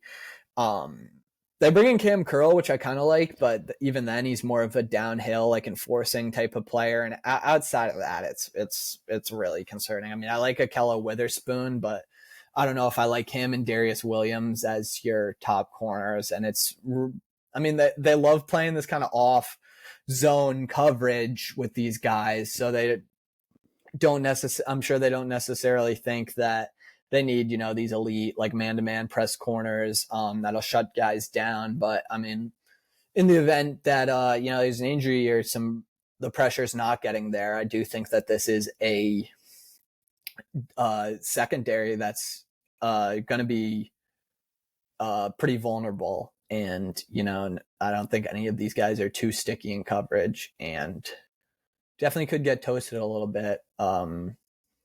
You pair that with the questions on offense, I just feel a little less sure about these teams than the other two. Yeah, I definitely agree with that evaluation, and I think all these risks are definitely it's baked into their ranking, right? That's why we have them at 3. Mm-hmm. But we of course acknowledge that the upside here is definitely the number one team. But if we do want to move on, I'll let you, if you have a little more to say, of course. No, just on the overall outlook, it's interesting because like if a lot of those injuries do happen, they probably won't be the third team. They'd probably be the fourth, but it's kind of just, like you said, it's kind of baking in that risk to it. It's like, I can't project them as so high when I'm, so nervous about a lot of these aspects of their team. So flawed, but they do have some superpowers. So they could be the first team in the division. I'm definitely not denying that, but I'm a little scared off right now. I don't blame you for the nerves, man. If we do want to move on to number 2 here, I'm assuming we have the Cardinals for you. Yes, I do have the Cardinals here. And the Cardinals are like a fun, unique team that I really like. And I think on both sides of the ball, they, pose a unique threat this year. We'll start on offense, where last year this was like one of the best run games in the league. Drew Petzing really drew up a nice scheme for them, and it was unique with how run heavy they were. And I think it even stands to improve a little bit if they start to weaponize Kyler Murray as a designed runner a little bit more. He's obviously one of the most elusive, best running quarterbacks in the league, but they really didn't utilize too many of those design run plays for him. I don't know if it was because of injury history or whatnot, but I'd love to see them kind of iterate a little more in that. And I think they will. I do think they'll evolve a little bit, considering they didn't bring in really too many outside pieces to this offense, if any at all. I mean, looking at this depth chart is pretty much the same as last year, just bringing in Isaiah Adams as kind of a full-time starter who showed a lot of promise in the run game. And this run game could be pretty tough. I love Hajalte Froholt at center, who's a tough thumping center. Definitely good in the run game. Paris Johnson has emerged. Jonah Williams is a solid tackle. So I think the line definitely sets up a powerful run game. And I said I love to see Kyler Murray involved a little more in that. But I think the Connor and Benson combo could even be explored a little bit more this year. Connor's so great as a physical, tough runner between the tackles and really just, a guy who fights for every yard and is so tough to bring down. He's such a powerful runner. And I think, roping in a little more Trey Benson, who, was I think the top or second running back in his class and does provide a little more explosiveness and versatility. So if you can mix in a little more explosive plays from Trey Benson, I do think that could go a long way. And they did, I'm sure have that intention when they drafted him fairly high, I believe in the second round. But then looking towards the passing game, I think this is where you want to see the most transformation, specifically in the form of Marvin Harrison, who you want to really get into more of what he does well. I think last year he was truly in like that kind of blunt, straight, like X wide receiver mold. He had a very limited route tree, has a lot of go balls, a lot of like deep post hitches and stuff. And it partly is a little bit of a concern because that is kind of what Kyler Murray's outside receivers have historically looked like. He's not a guy who necessarily has been able to utilize the middle of the field as great as, due to some height restrictions. But I think there's still going to be a lot of ways to move Marvin Harrison around the formation, scheme him open, get him touches, because he is a guy who definitely needs them. His bread and butter was, in breaking routes, drags, in college. And I really think that they're going to make an effort to get him some of these balls. And it looks like he's, put on a lot of weight. I think he's going to improve as a contested catcher this year. And I really do think you could see a pretty significant jump from Marv, because he was this, generational touted prospect.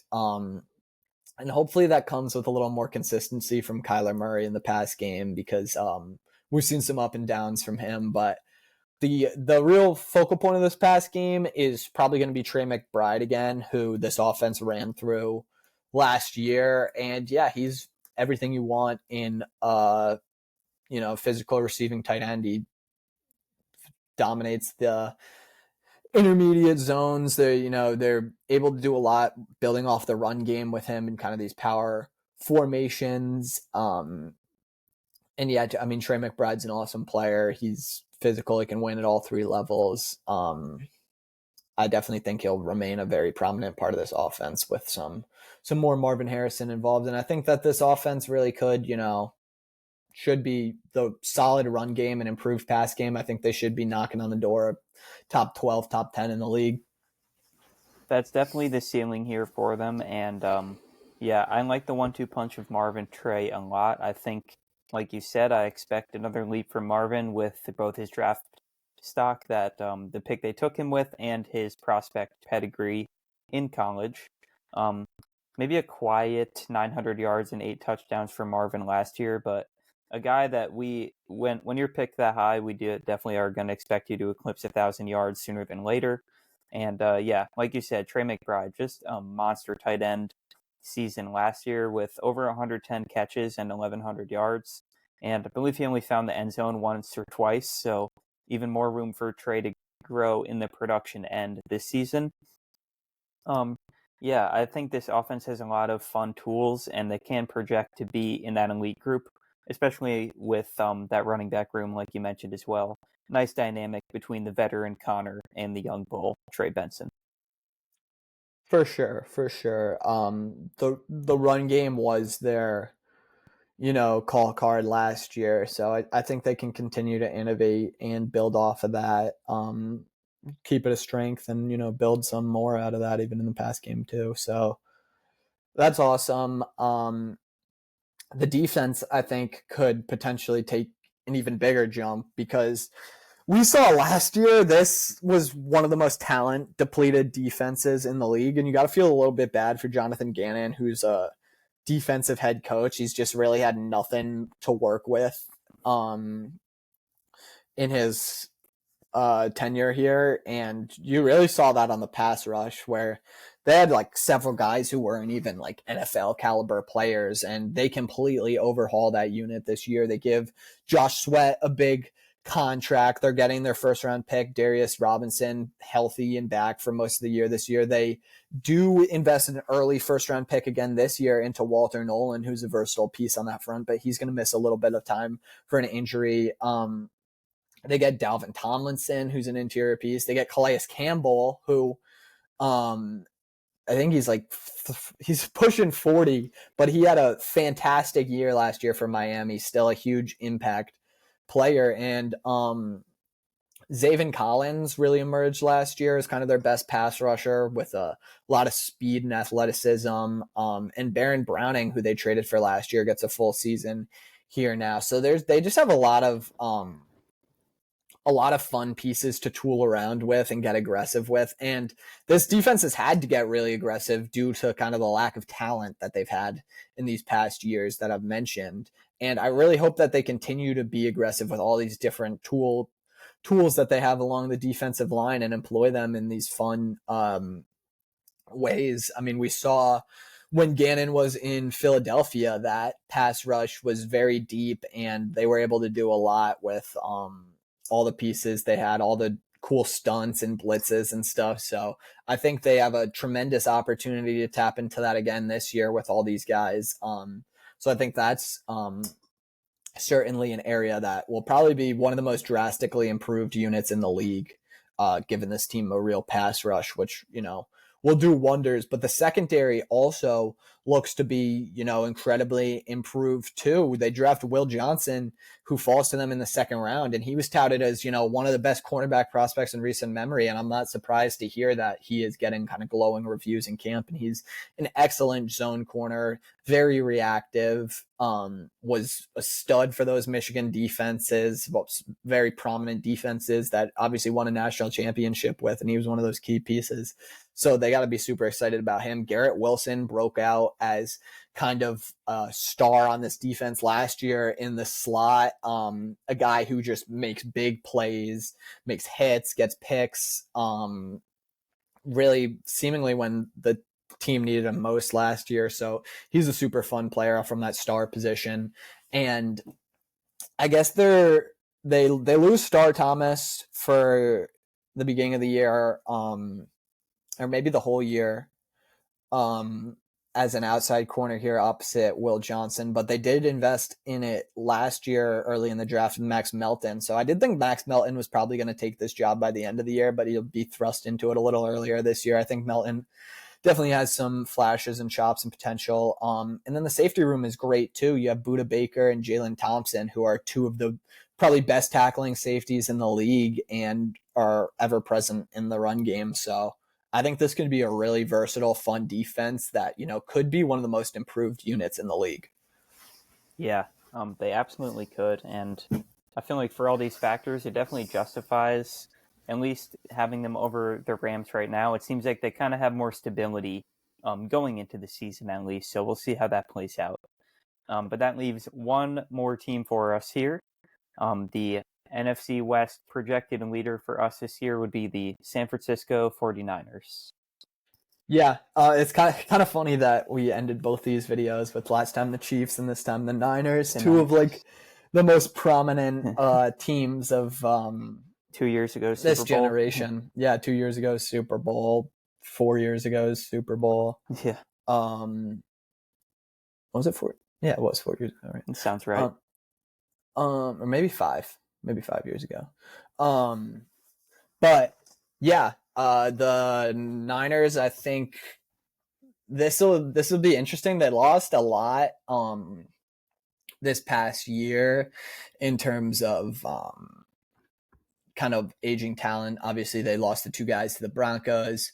Hufanga, they lose their starting guard to the Packers. They lose Deebo Samuel. So a lot of these like familiar faces that we had gotten, so used to associating the Niners identity with are gone. But this is still a super loaded roster. And with the injury luck that they had last year, I really don't think it could get any worse for this team. And when you have Kyle Shanahan, like I think that your offense always projects to be top 10. They were borderline top 10 last year with all the injuries they had.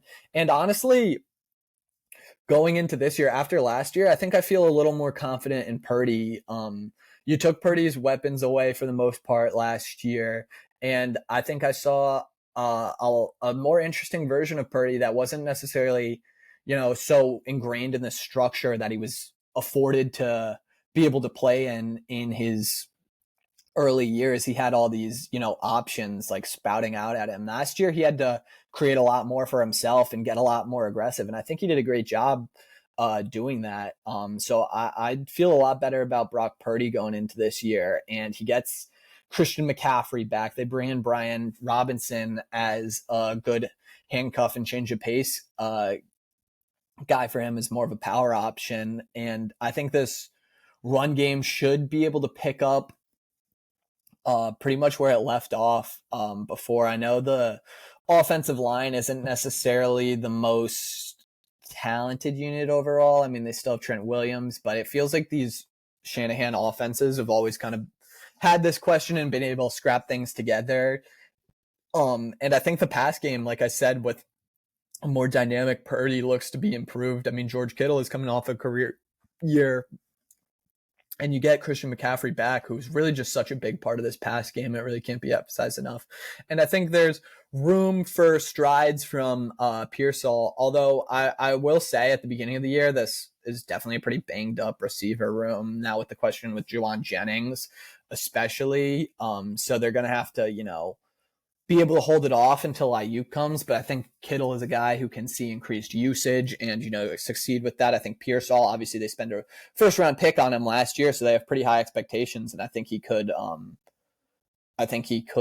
definitely live up to those. So, I mean, you expect him to be like 1,000-yard receiver.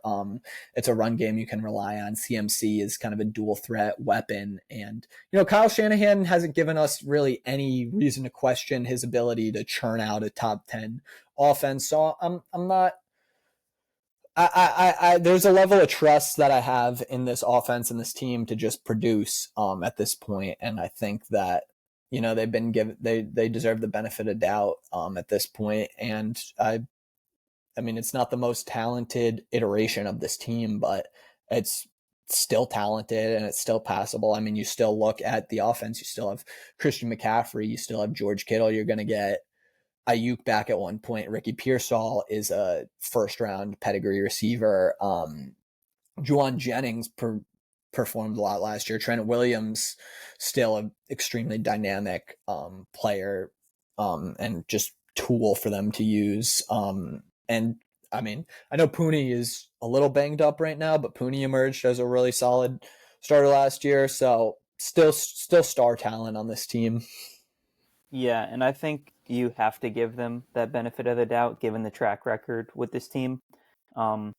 Purdy, when I watch him, I'm always impressed when he does have to take off and use his legs, because just using the eye test, or like from judging a book by its cover, I'd say you don't look at Brock Purdy and assume that he's kind of like this speedy, mobile quarterback that can kind of navigate the pocket, right? So it's cool when you are able to see him do that, and it's cool that the Niners have showed that they have so much trust in him, giving him that hefty extension.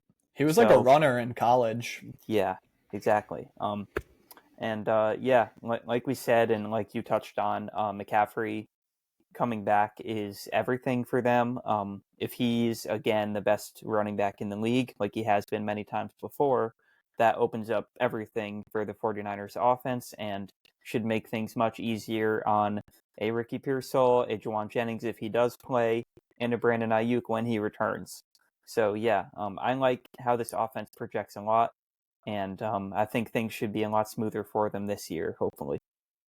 Yeah, and then I think on the opposite side of the ball, I think the defense can really rebound with Salah back. They invested in it in the draft. They take Michael Williams in the first round and Alfred Collins in the second. So I think the goal there is to really shore up the run defense. Obviously, you have two of the best defensive players in the league in Nick Bosa and Fred Warner. So those are guys who you can always rely on. And the secondary is probably the big question right now. Diamador Lenore is kind of one of the proven guys there, and Renardo Green had a promising year too. They would draft Upton Stout as their certified nickel back. He's very comfortable at that position. The question is kind of going to be with the safety room. Obviously, you lose Hafunga, Malik Mustafa's hurt, so right now they have Jair Brown and Jason Pinnock started in as the starters. So that's a question, but I do think Salah will be able to get the front churning again. And I don't know, with the 49ers, it just feels like a team where I have so much trust in Kyle Shanahan and this kind of operation to perform. And it's just like, I don't really see this team, flopping 2 years in a row. And the big thing that I want to point out is they have the easiest schedule in the league by strength of schedule. For sure. They play the Saints, they play the Giants, they play the Panthers, Carolina, the the Browns. Like they get all the good stops. Tennessee, Indianapolis. So they really do get a pretty favorable schedule. And I think Kyle Shanahan and this offense is not a team that will take that for granted. And I think that this is also a team that I think will get better as the year goes on, as they start to get some of these guys back, as some of these rookies on the defense get more experience. So I do feel good about a 49ers rebound, and I think they'll be a playoff team this year. I'm there with you, man. So there it is. How you feeling? About 3 hours. I could keep going, man. I could keep going. I know you can. That was a great episode. NFC is a super interesting conference to break down. I think it's fairly up in the air. I think there's a lot of teams that are going to be vying, for this this crowded conference. And I think it's gotten a little bit better each year, and it's cool to see. Cool to see these teams in their different builds. Like I know I mentioned in the beginning of the other video that AFC has become very quarterback centric to, compensate to go against the Mahomes, the Allens, and the Lamars. But over here, you have these really well constructed top to bottoms teams with, we talked about the Eagles, the Packers, the Vikings, the Lions, the Bucks, like the Niners. These are all teams that are, they don't rely on star quarterbacks. They rely on strong run games, defense, and just a different type of operation. But I love the contrast, and I'm just excited. I'm excited for this week, man. 3 days. Thursday, and then Sunday is going to be great. But oh man, Sunday will be crazy. But this has been another great episode. Again, shout out to you. For you guys who don't know, Owen did have a little bit of a background in college football, so this guy knows his stuff, and always happy to sit down with him and talk some sports. But if we are looking forward to what you may come to expect from us, down the road, every time a week passes with the NFL, you can expect us. Most likely on Tuesday, Wednesday, after the Monday night game, we'll be hopping on, doing a little review and overview, covering everything that we just watched on Thursday, Sunday, and Monday. So you can be expecting those to be pumped out every week. And we are getting a little bit closer as well to the NBA season, which I myself cannot wait for as well. So October. Be expecting more. Yes, sir. Be expecting more content on that front as well. But we'll do some fun stuff, some drafts. Yeah, but September as a whole will probably be pretty NFL heavy, and even a little bit more fantasy coverage if you guys want to see that as well. But yeah, looking forward to that. NBA season, like we said, a little bit of MLB playoffs coming up in exactly a month. So great time of year for sports fans. And again, thanks for everyone for tuning in. Like button if you liked it, of course, and don't hesitate to subscribe. More to come. Thank you guys. This was a great episode. And yeah, like, comment, subscribe, and we'll catch you next time. Peace.